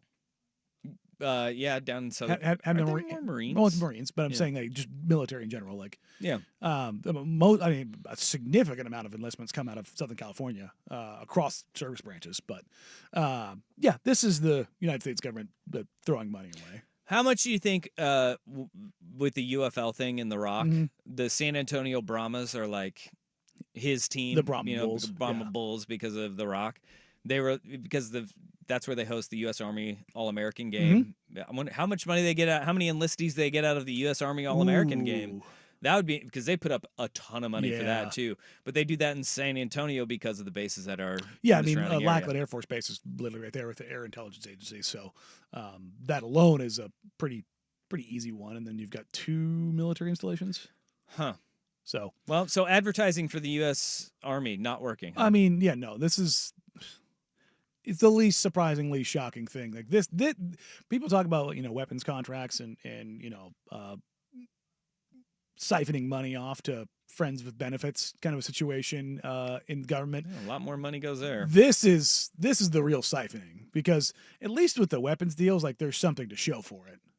It's a new inventive way to kill somebody, but Okay. we can do it more efficiently, faster, and with a more precise payload. Yeah. But, and not only that, let me tell you, the marketing materials that we get from like Lockheed Martin, let me tell you, those pitch meetings, I've seen a couple of those. Well, yeah, because they're pumping a lot of money into It's it. pretty impressive.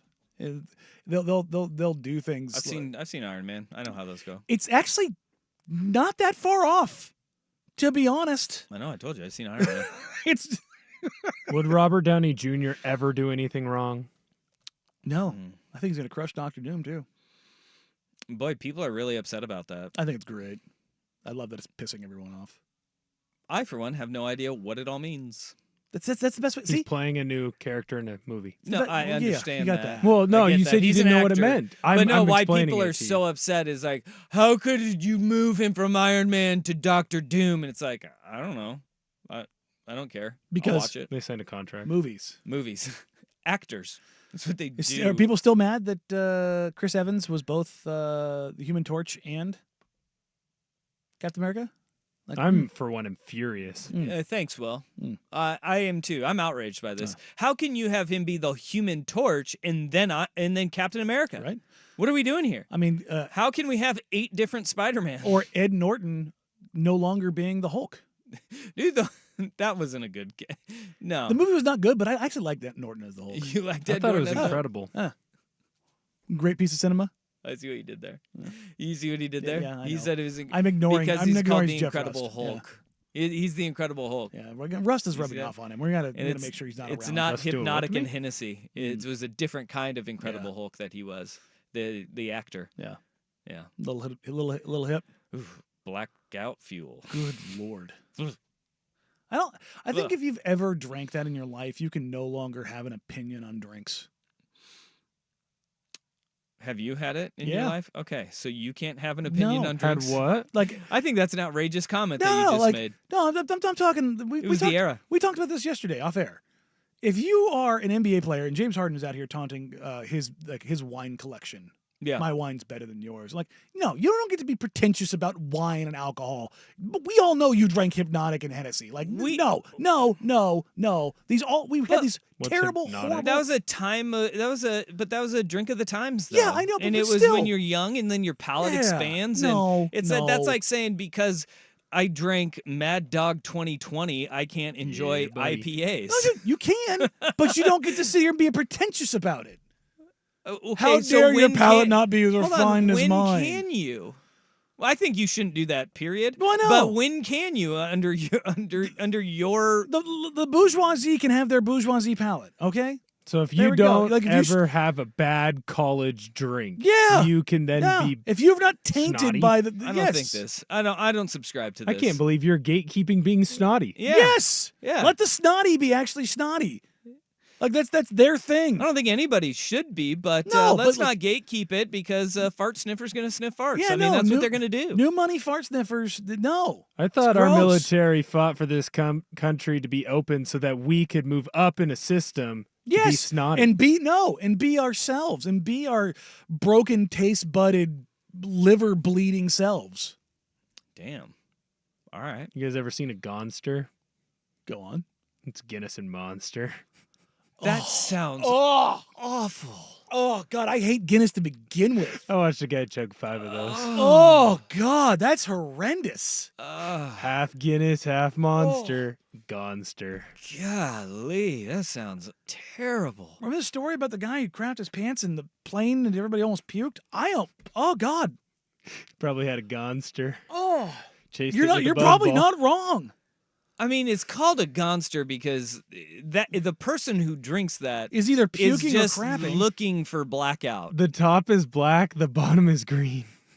Oh God, it's probably a float, huh? It's a Gonster, dude. Oh God. How many have you had? I want one so Circ- bad. Circle. You went with I want one so bad. I gotta try it, dude. You you've gotta never try had it, it? man. Yeah, we're gonna have to. We'll bring one in. And now, do you? I will. Do you chug it or do you sip a gonster? I feel like You you're gotta chugging try it. both. That's the issue. You gotta try both. Which All right. one's more palatable? So we're gonna bring in 2 monsters and 2 Guinnesses for you. Are we gonna do this? Well, I think you can do. I am not touching that. gotta do with half a and 10-foot half. pole. Come so on. I think you only need one It's- Guinness and one Monster. Come on, it's a bonding No, experience. you're not gonna do that. You're not gonna. Hold on. You're not gonna go. You need the full experience though. All right. So you don't go half and half. No, you have to do 2 of the fulls. I know, but you got to pour them in the same glass. So you have to have I know. a glass big enough. I'm so down for this. I'll do it. Yes. Come on. One I'll do of it too. us. There we One go. of us. Well, One look- of us. Little This bonding. This sounds Terrible. awful. We are going to feel like complete trash. I think the monster will do that anyway, but then Yeah. you add the Guinness to it. That's gonna be bad. The Gonster. All right. God, that sounds awful. Goodness gracious. All right, coming up next, Jonathan Givney did a anonymous poll from of 20 executives in the NBA following NBA Summer League. I and- can't get over the gonster. Yeah, no, we're gonna have to some ground rules. I'll send you a video. Okay. We'll dive into where the Klinger old Donovan Klingen popped up on this. Coming up next year on Danny Dusty, Danny the Fan.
For rookie phenom Jackson Holliday to get his recall back to the majors after struggling in his initial call-up to start the season. And, well, let's just say it's off to a roaring start. Yeah, he came out of the gate pretty lackluster, though. His bad. first call-up in April, in 10 games, he went 2 of 34. Yeah. No extra base hits, 1 RBI, 18 strikeouts. And as a reminder, he is 19. Yeah. This is not a 22 or 23-year-old. This is a 19-year. Hitters typically do not come up through the ranks this fast. And so for him to go back down, there was this freak out, and it's like, whoa, calm down. Travis Bazzana, who was just taken first overall, is older than Jackson Holliday already. By a wide margin, Yeah. because he went to college. So everybody chill. Yeah. As far as, like, Jackson Holliday is the number 1 prospect in baseball still, and that's because he has these kind of talents. Holiday drills in. Right field. Down the line. Grand slam. The happiest of holidays. Wow. Ladies and gentlemen, Jackson is here. Woo! Yeah, Grand slam for your first home run. that's the way to go. That's pretty kick-ass. I bet you he'd be, if he knew that struggling in the beginning would turn into this, I think he'd be okay with it. But there's a long ways to go. He went 1 for 5 today, but it was a grand slam. Yeah. 1 for 5 raised his batting average to .077 There you go. on the season. There you go. It's been a rough start. It is. And we don't give enough credit because, and this is the problem, but the beauty about baseball is the issue is when guys are all throwing 95 plus, when you have pitchers, not throwers, out there trying to strike you out. Mhm. The level of pitching in baseball is across the board better than it's ever been across league wide, right? Yes. Like, I'm not talking about like rotations as good as the Braves in the 90s. No. But what you have is you have got across the board guys throwing harder, guys with more junk that has more break and more spin on it than we've ever seen before. And it makes it really hard to do the hardest thing in all of sports, which is to hit a baseball. Mhm. It truly is. It's the hardest thing in any sport to do is to hit a baseball. And you have guys like Jackson Holliday who come up, and as you said, 19 years old, the expectation is that he rakes. Which is insane because what? Nobody. No. Especially when you're 19 Harper and was- look 14. Harper was 20 when he got his call up. So it's like I it's his think he full-time was call-up? young, too. I believe he He's was young. 20, but also remember that at 16 he went to junior college. Like he Yeah. graduated Oh, high school really early. Yeah, but the thing with Jackson is Jackson has been touted as this level of prospect for quite literally 4 years. Yeah, just like Bryce Harper. Yes, like it's same kind of thing, like the Holiday baseball factory that is Oklahoma and Oklahoma State, and his dad and his uncle is quite a sight to behold. Bryce Harper's first year, he was 19, played 139 games there you when he go. was 19 years old. And I remember, weirdly enough, I was at the first time that Trout got called up permanently with the Angels. He had been called up the year before and had his own troubles and tribulations that he went through. It's Yeah. just, there's an adjustment period, man, especially for a teenager. Like it's Bryce Harper was 17 years old when he made his minor league debut. So he played in the minors for 2 years. 17, 18 years old, and then was brought up in 2012. And Jackson Holliday played in the minors for 2 months. Yeah, a flash before the April call-up. Yeah. Yeah, he was drafted in June or July and ended up finishing out that year, played fall ball, and then started Playing the this minors, season yeah. in Major League Baseball in April. He was on the big league roster, and then they sent him back down. Congratulations. You're back, buddy. Welcome to the bigs. Now go have fun in Norfolk. And then they brought him back up. And look, when you bring a guy up, though, you want to see that growth and that confidence coming back because he was broken after those 10 games. Like he did not look like he wanted to be up at the plate. And that's what they sent him back down. And you saw a little bit of growth here today with the Grand Slam. I just am so excited for the Orioles' future. I hope that it works out the way that they've kind of cultivated this. Yes. They sucked for a really long time. They knew what And they were doing. Boy, did they reap the and rewards. they have knocked it out of the park. And hopefully new ownership is willing to pay the freight to get To an keep all elite of it, pitching yeah. staff in as well. And to pay for Adley, all these when it guys comes as they come due, up. and Dude, they're going to have so many $100 million guys. I know. It'll be so much fun and so worth it. Damn right it will be. So, all right, Not my money. Yeah, right. Exactly. Coming up next, Jonathan Givney did a straw poll of 20 different executives coming out of NBA Summer League. He got some surprising results on where Donovan Clingan sits in the pack, as well as some other maybe not so surprising results as far as the guys that maybe didn't look so well down in Las Vegas. We'll get to that more in hour number 3 here on Danny and Dusty, Today the Fan.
Dusty on a wonderful Wednesday afternoon, a wrestling Wednesday, as it were. Whether listening on 1080 AM, watching along on youtube.com/1080 AM The Fan, or twitch.tv/1080 AM The Fan. We appreciate you. We love you.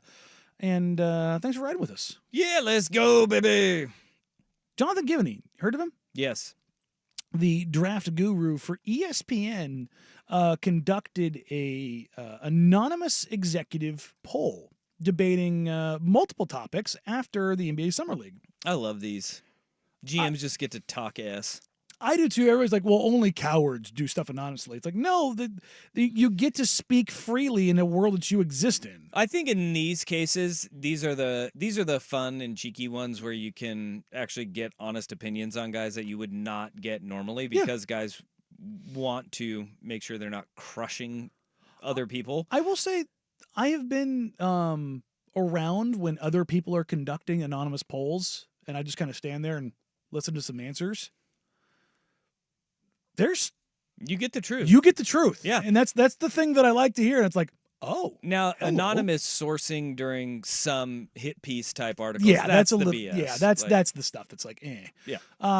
The first question: who's going to have a better career? And before going to the results, he asked about Zachary Rizer or Alex Sarr, the number 1 and number 2 overall pick.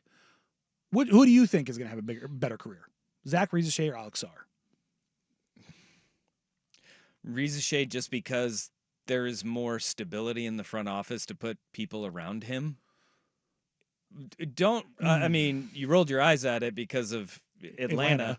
But have you seen Washington? I mean, Washington is brand new, and I think that's where I'm kind of like, you're right in a sense, like we know what it is in Atlanta, and we know it's not good, but it could be really bad in Washington, or it could be fine.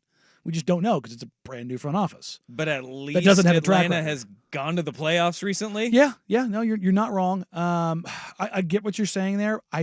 Sarr was number 1 on my board, so I'm gonna go with Sarr. And I don't care about the 0-15 performance because that was brutal. It was, and Summer League was not kind to Alex. No, and one of the lines in here, they were asking Sarr to do too much in Vegas, and they gave him the freedom he shouldn't have. But I'm bullish on his outlook long term overall, and he's got phenomenal physical tools and NBA all defensive team ability, that was where I was going with my evaluation with him. Is that look, whatever you get offensively, he's such a fluid athlete, he's such a fluid mover that. I'm okay with him figuring that stuff out because defensively he's so good. Yeah, well, Rizer is not on the block and inside as much as Sarr is, but really good defender and a shooter. Yeah. And a shooter, too. Yeah, and that's what I think bore out here is I think you got some recency bias with how poor Sarr was offensively because they went 15-5 in favor of Rizer. I love that we've seen them in, 4 Summer League games, and it's like, which one's going to have a better career in the NBA right now? But I mean, that's the projection you're making on draft night. It sure is. It really is. And then there's the next question here. Which rookie will prove to be the draft's best pick? Number 1 overall, Reed Sheppard. Because of what you're asking him to do, his skill set, and you're not putting the burden of a franchise on him like Sarr or Rizer. That does set up a lot better for him because he's never going to have to be the guy for the Houston Rockets. We talked about Reed and how the Blazers don't need another guard, and we asked about comps, and I remember I brought up Mark Price for Reed Sheppard, not just because he's white. But because he's not white. He's not Steve Nash. He's not a guy who's on the ball creating, but he's still a violently good offensive weapon. His pull-up jumper is elite. And it was interesting when I was down in Las Vegas, I asked around to different scouts and evaluators and executives what they thought of Reed and who he comped to. And the thing about those guys is most of them, guess what? They're older. They remember Mark Price. And I brought up Mark Price probably a half dozen times when they asked me, and they all kind of like, I see that. He goes, that's probably a stretch, too far because Price is probably underrated by most people, but I could see that being the path that he could end up taking. And if he is, what a pick by the Rockets. But on this list, number 2, Donovan Clingan. I like that. He's going to be a defender very similar to Reed Sheppard. He is not going to be asked to bear the burden of a franchise either, Like the Blazers right now, you have Scoot Henderson, who was the 3rd overall pick. You have Shaden Sharp there, who you're leaning on to pop and to have a bright future. It's 737. 737 draft. And then you have, right. whether it's Ant, who is that guy right now, who's leading the team, it is not going to be placed on Klingen's shoulders because we all know the Blazers aren't in the game of winning this year. Yeah. They're hoping to get that guy that they can put the burden of the franchise on and say, carry us. Yes. And it won't be Donovan Clingan. And I think that does prove to be a great pick in a draft when you get a guy at 7 who has had, in some evaluators' mind, was the number 1 overall guy, and you're saying, do what you do best, just like Reed Shepherd. You shoot, just do that. You have the for things Donovan that you shoot on the Clingan, floor, it is use them. You just get around that rim and you protect the rim at all costs. That's Rebound what we and want pass. you to do. Yep. I thought Klingan was a steal on draft night at 7, but the things he did defensively in Summer League were unreal with the impact he's made. 1 voter offered. Now they have him shooting trail, pick, and pop threes. If he starts making those consistently, it's a game changer with the way that he could pass and protect the rim. Hell yeah. All right. Now That's good. Yeah. Now the negative side of this, which I always love to hear because it's like, everybody always wants to gas everything up. On draft night, I guffawed at this pick. Which pick was the draft's biggest reach? Number 1, Ron Holland. Yikes. Did not look good at Summer League. Had some flashes of stuff, but Ron Holland going number 5 to the Detroit Pistons was okay. And here's a line that this is where you start getting into some of this stuff. I feel bad for Cade Cunningham. They've been rebuilding for years, even though they never planned on it, and this pick signals they might need to blow up the roster and start over again. I just don't see how Holland can play with Asar Thompson and Jaden Ivey and all the other young guys. That situation is a mess. Even when Holland was scoring in Vegas, it was so ugly to watch. That is so brutal. I will tell you, I know of 2 general managers that I talked to in Vegas that they said, in our draft room, we celebrated when Ron Holland was taken 5th because we knew that at least one guy was going to fall to us because we didn't have Ron anywhere near that. All right. Well, that's good. That's So- good. That's good for that team, whoever that team is. The one that tied with Ron Holland, though, was the Bucks pick of A.J. Johnson, it's at 23. Which is such a weird thing. It's like, and I think it's because he only played like 3.2 minutes a night for Illawarra in the NBL. Yeah. And so it's kind of like an unknown.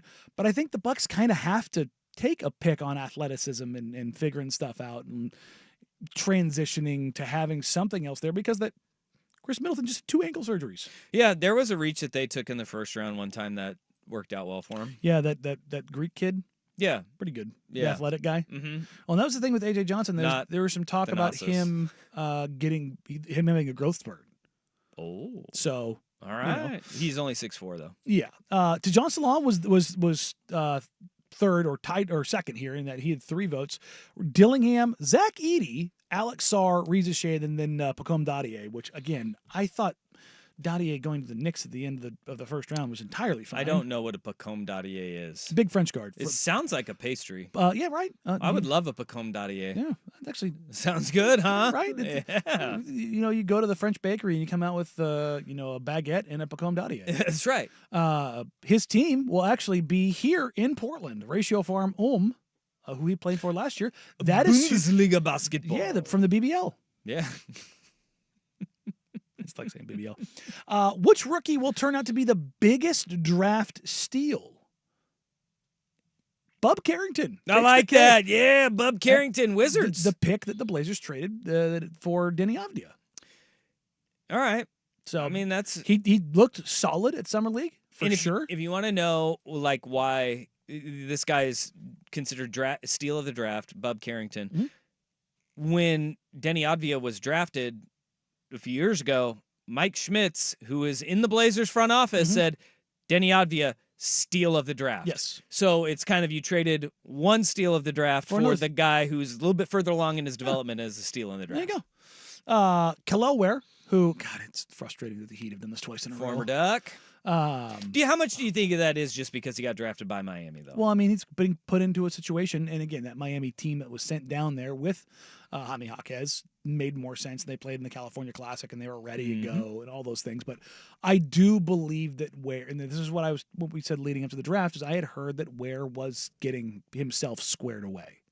Addressing the rumors and shortcomings that coming out of Oregon, playing for Mike Woodson at Indiana, all that stuff kind of growth and development cleared itself up. I love that Dalton Connect is on here with one vote, and that's because Laker excellence. Do you think Rob Pelinka is the one who voted for Dalton Connect? Twice, yes, but in 2 different polls.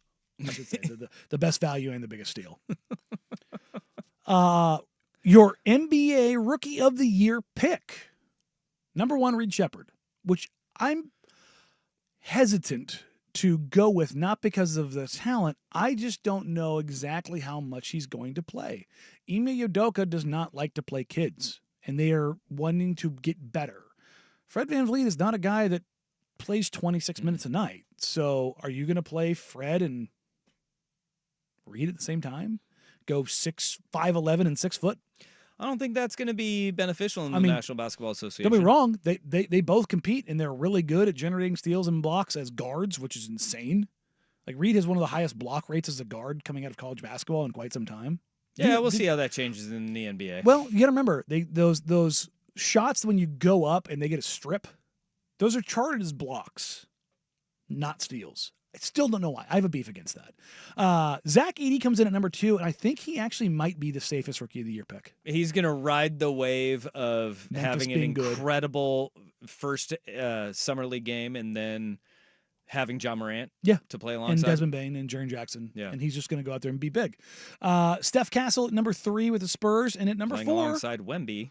That's going to juice your odds. And number 4, Donovan Clingan. Yeah, there you go. I don't think he's going to play the minutes. For everybody who asked me last year, should I bet on Scoot Henderson to win Rookie of the Year? And I told you, no, absolutely not. Do not waste your money. Victor Wembanyama is going to win it hands down. Don't touch it. I'm telling you now. Don't waste your money on Donovan Clingan. Donovan Clingan is a backup center right now. Just don't. It's like, I know you want to because it's your guy. Look, I'm not going to tell you what to do with your money, but I'm telling you, don't. When is the last time a guy won the NBA's Rookie of the Year and did not start? See, and that's where that's what Portland's going to do. Is DeAndre Ayton is going to take. Will Donovan Clingan get spot starts? Sure. Yeah, every now and then. Rest days, maybe they shut Ayton down at the end of the year. But the guys that win the Rookie of the Year, the guys that play a majority of the games and start a majority of their games. My brain is kind of broken right now. I'm trying to scramble and think of, like, was there a guy that didn't start, got a bunch of minutes? And I don't, it's not coming to mind. Yeah. All right. That's a fun list. Yeah, you definitely caused my brain to short circuit there. Well, I can't. You're welcome. Well, you know. Didn't think it was that hard. Turns out it wasn't. All right. Wow, rude. Coming up next, Michigan in trouble? Danny Dusty, Danny the Fan. The Fan is live on YouTube.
And then they're expected to hear about a file of allegations coming against them rather shortly.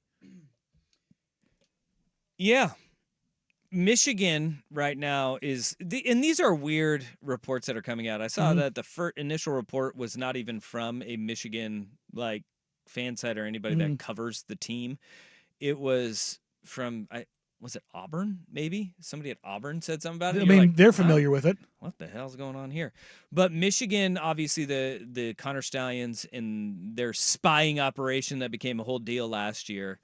They're waiting to hear back from the NCAA on how this whole thing's going to work out. And the notice of allegations are the first one that the NCAA's infractions committee is done with their investigation, what they are alleging that you do, and what they believe the punishment should be.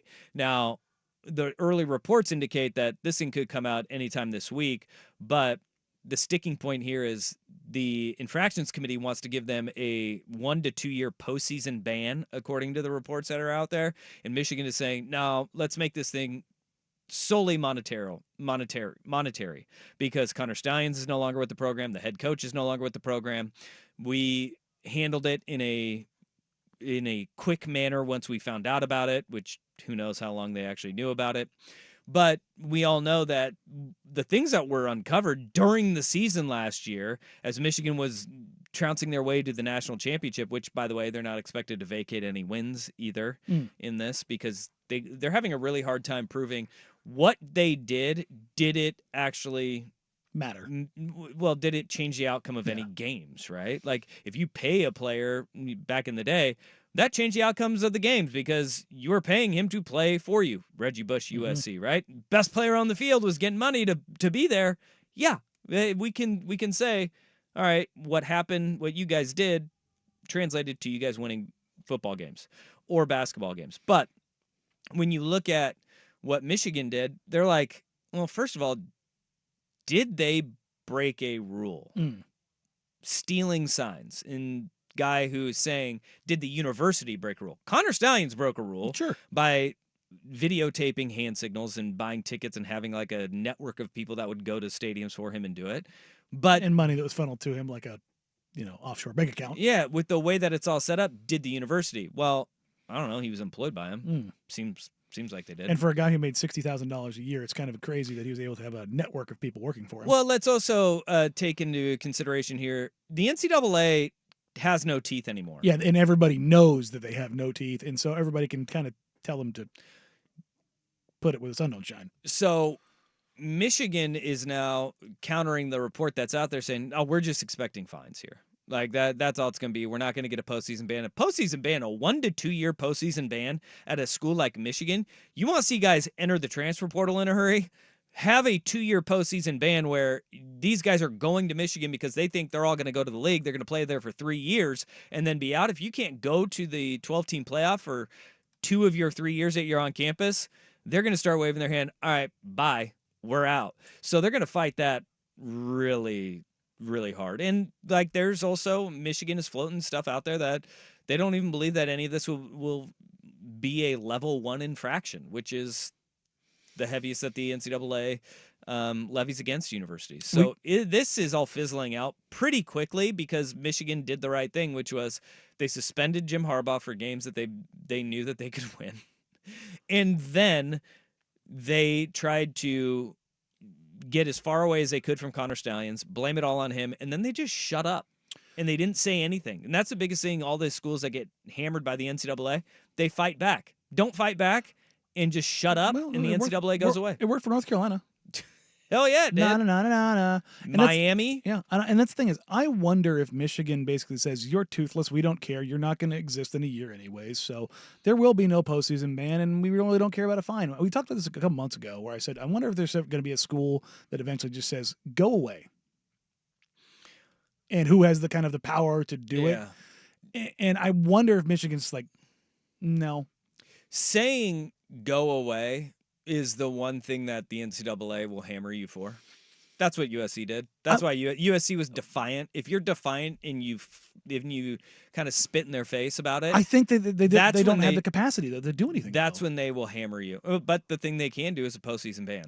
and say, well, fine, don't play. I think that they can try in a sense, But the lawyers will. I think the lawyers will get involved and go, yeah, you actually don't have the authority to do that. And even if there are allegations that are the notice of allegations come this week, in the next couple of days, this whole thing won't be sorted out for another 4 to 5 months. Mm-hmm. And then on top of that, then you have lawyers. They'll just drag it out as long as they can. And then by then, let's say this goes 18 to 24 months, the NCAA might cease to exist as a governing body in college football. And that's what I mean. Like, gonna go home. Michigan just says, we don't care. Yeah, that's one way to do it. But you can't tell them that, because that's when they actually do something, because their feelings get all hurt. Which is kind of what I want to see. Well, yeah. Yeah. I mean, I think their feelings are very hurt when Charlie Baker says, "Oh, the most important universities in football? Yeah, you guys, I think it's best if you go a separate way." Yeah. Also, Central Michigan fired their quarterbacks coach, who used to work for Jim Harbaugh at Michigan. And do you remember Connor Stallions was on the Central Michigan sideline for their week 1 game with his Ray-Bans that have the cameras on them? Interesting. Maybe Central Michigan's like, yeah. But found who gave him the pass. We know where he got the pass and all of the Central Michigan gear from Pally. I can't wait for the Netflix doc to come out on Connor Stallions. That's gonna be great. And is he participating? Oh, yeah. Yeah. He's gonna make that money. That vacuum money is gonna be coming in big for him. Right. Make sure the phone number gets plastered on there. Vacuum repair. Let's go. It's lucrative, apparently. You can have a syndicate of spies for you if you have vacuum repair service. I like it. I mean, that's a great. When you're talking about a way to launder money, vacuum repair guy was not high on my list. But the more I thought about it, have you ever seen the price for those parts? No, I have. I can't say that I have. Oh man, I mean, if a vacuum breaks, just buy a new freaking vacuum. I have done that before. Because the parts. Whew. Not worth it. Not worth it. Not worth it. All right, coming up next, the 40-40 Club. Rare and also maybe a death sentence? But here's Big Will Betts at the Sports Center Update.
Already short tenure in Major League Baseball has been so over the top and so littered with expletive-laden success that we kind of gloss over the fact that what he's doing is still not normal.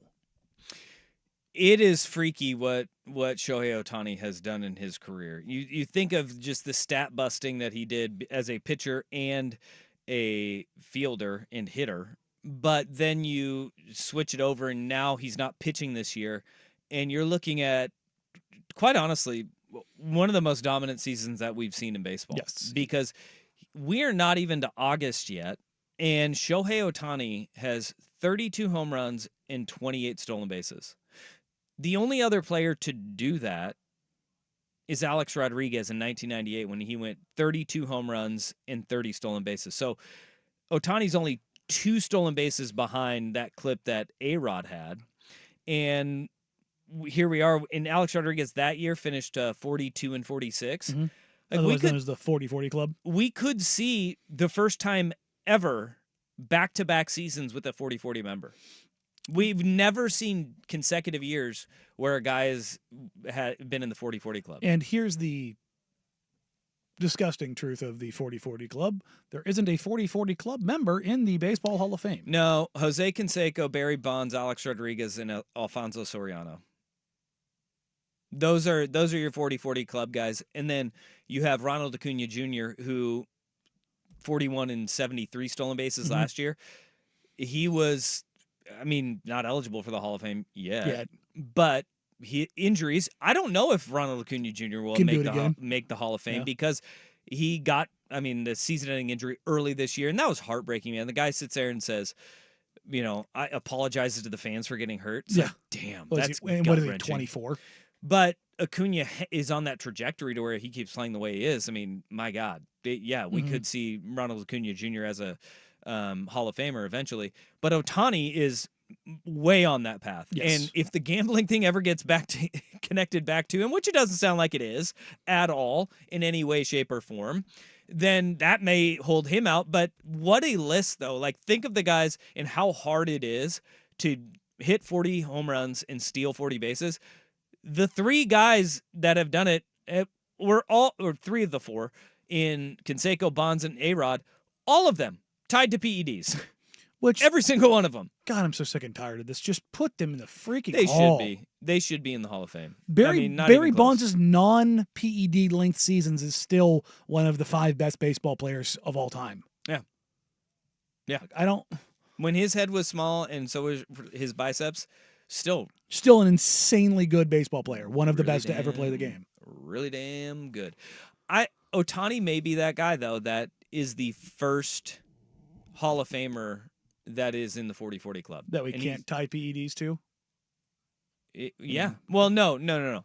I'm not even that. I think that even if Acuna keeps his trajectory going. Ohtani will be there sooner. He's younger. Acuna's younger. Yeah. And Ohtani will be a surefire first ballot Hall of Famer if he keeps this up.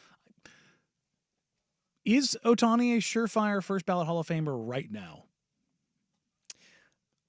Knowing baseball writers, probably no. Not. But by how we look at them, yes.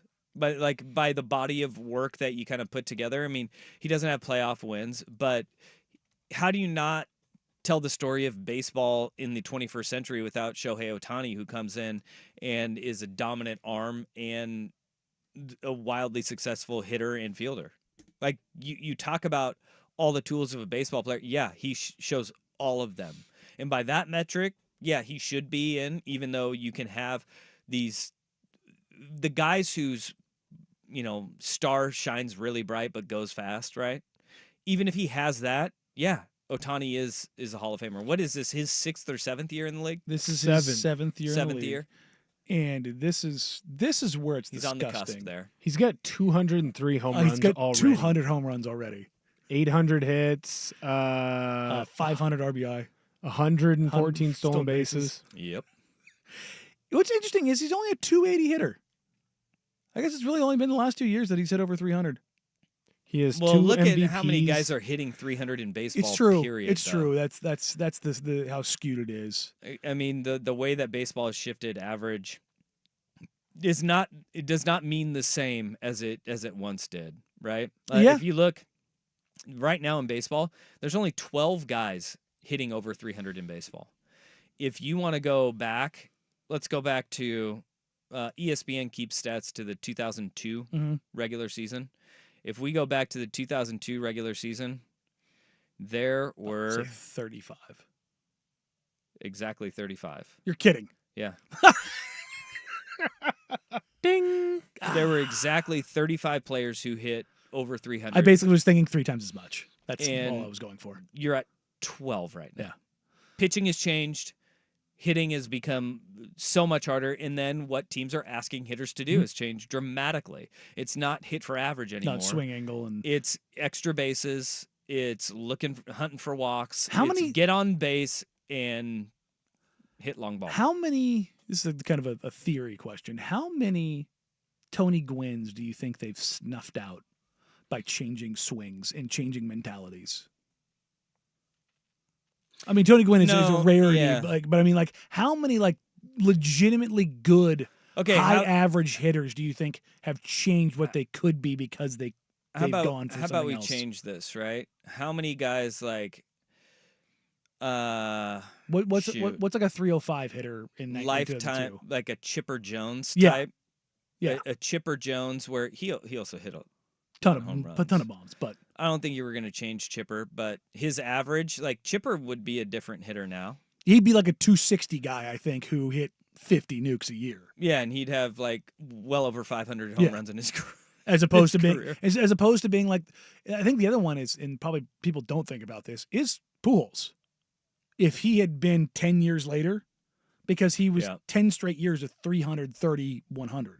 God, I'm trying to let's see if there's Steven Kwan is kind of a throwback. He hits for a really high average. Yeah. Yeah, he is. I mean, those guys, they still have value, right? At the top end of your order, you need somebody to get on base in order to clean them up. But even guys like what would Jose Altuve be if he was back in the day? Because he swings out of he's a teeny tiny little man He puts everything he can into it. who the swing now. swings out of his shoes and rips dingers. Wherein 20 years ago, he would have been batting first and hitting 315. The guy that I think his career would have changed so much had he come up and played his entire career in Major League Baseball is Ichiro. Because Ichiro could have hit for power. Yes. Like if every single one of his teammates says if Ichiro wanted to, he could hit home runs.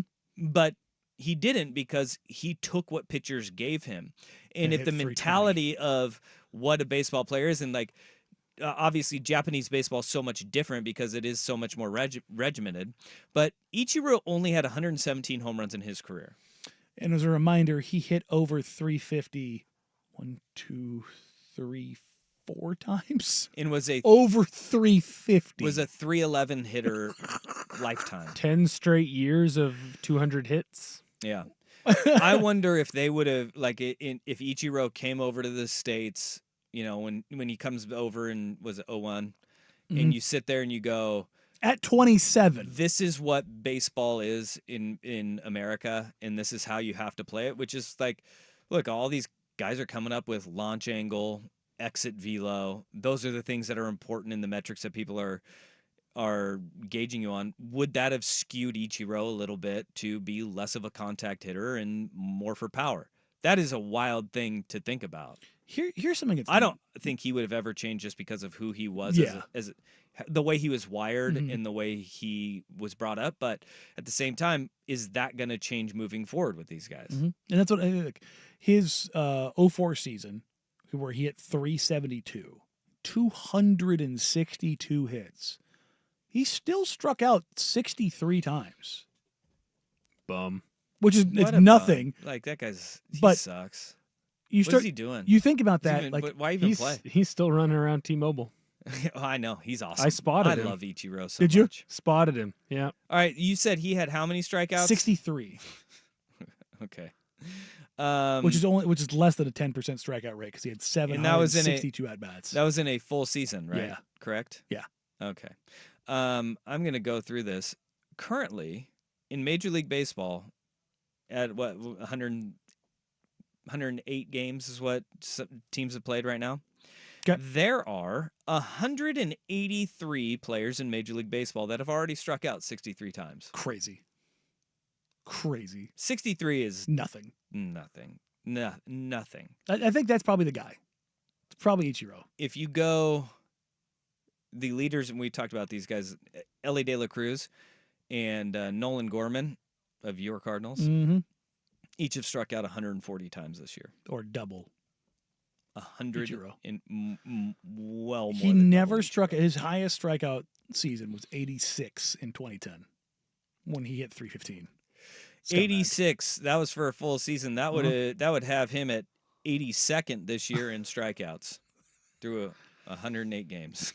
And that's less than 20 years ago. I loved watching him. I loved watching his approach. I loved watching him at the plate. He and Tony Gwynn were guys that, like, if you want to watch a tactician at the plate, those two guys were special. If you wanted to have a great time watching somebody hit, watch Vladimir Guerrero. Oh, God, yes. There was 0 strike zone for Vlad. Bounce it but, off the ground and still have it hit over the dude, fence. over his head, off the ground. Vlad was a king. The axe chop, bead through the middle of the infield. There was no bad pitch. No, loved it. He would just swing out of his shoes. And I feel it. like with baseball now, because we try to do these certain things with people's swings, we rob us of swings like that. Yeah, I mean, guys like Vlad, and where he grew up, Yeah. and just like he wasn't paying a hitting coach No. $500 a session No. to fix his swing. No, his whole goal was swing my way off the island, and he did it. Damn it. It's fantastic. All right, coming up next, we'll put a nice little bow on today's show with the NFL says we give in. Danny and Dusty, Danny the Fan.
the thing they're going to use to track the ball, but it actually wasn't Hawkeye. Yeah, the NFL said it's definitely not a Hawkeye. different We're system. not going to use what tennis and soccer use. I No, promise. because We're the not NBA going to had an use issue it. with it, and then now they're going to use Hawkeye. Oh, they're definitely using Hawkeye now. All Yeah. right, so this is going to be for spotting the ball. Yeah, that's the old line to gain, which we are in the year This ain't gonna 2024, and this is the first time that we're actually going to use the non-eyeball method. Yeah, I always love the coaches that'll go out there and be like, "It's a game of inches." It's like, yeah, with a 70-year-old man eyeballing it from the sideline, saying, "Yeah, it's cataracts. good enough. Yeah, Looks all right. And Every inch matters." no Mm. consistency.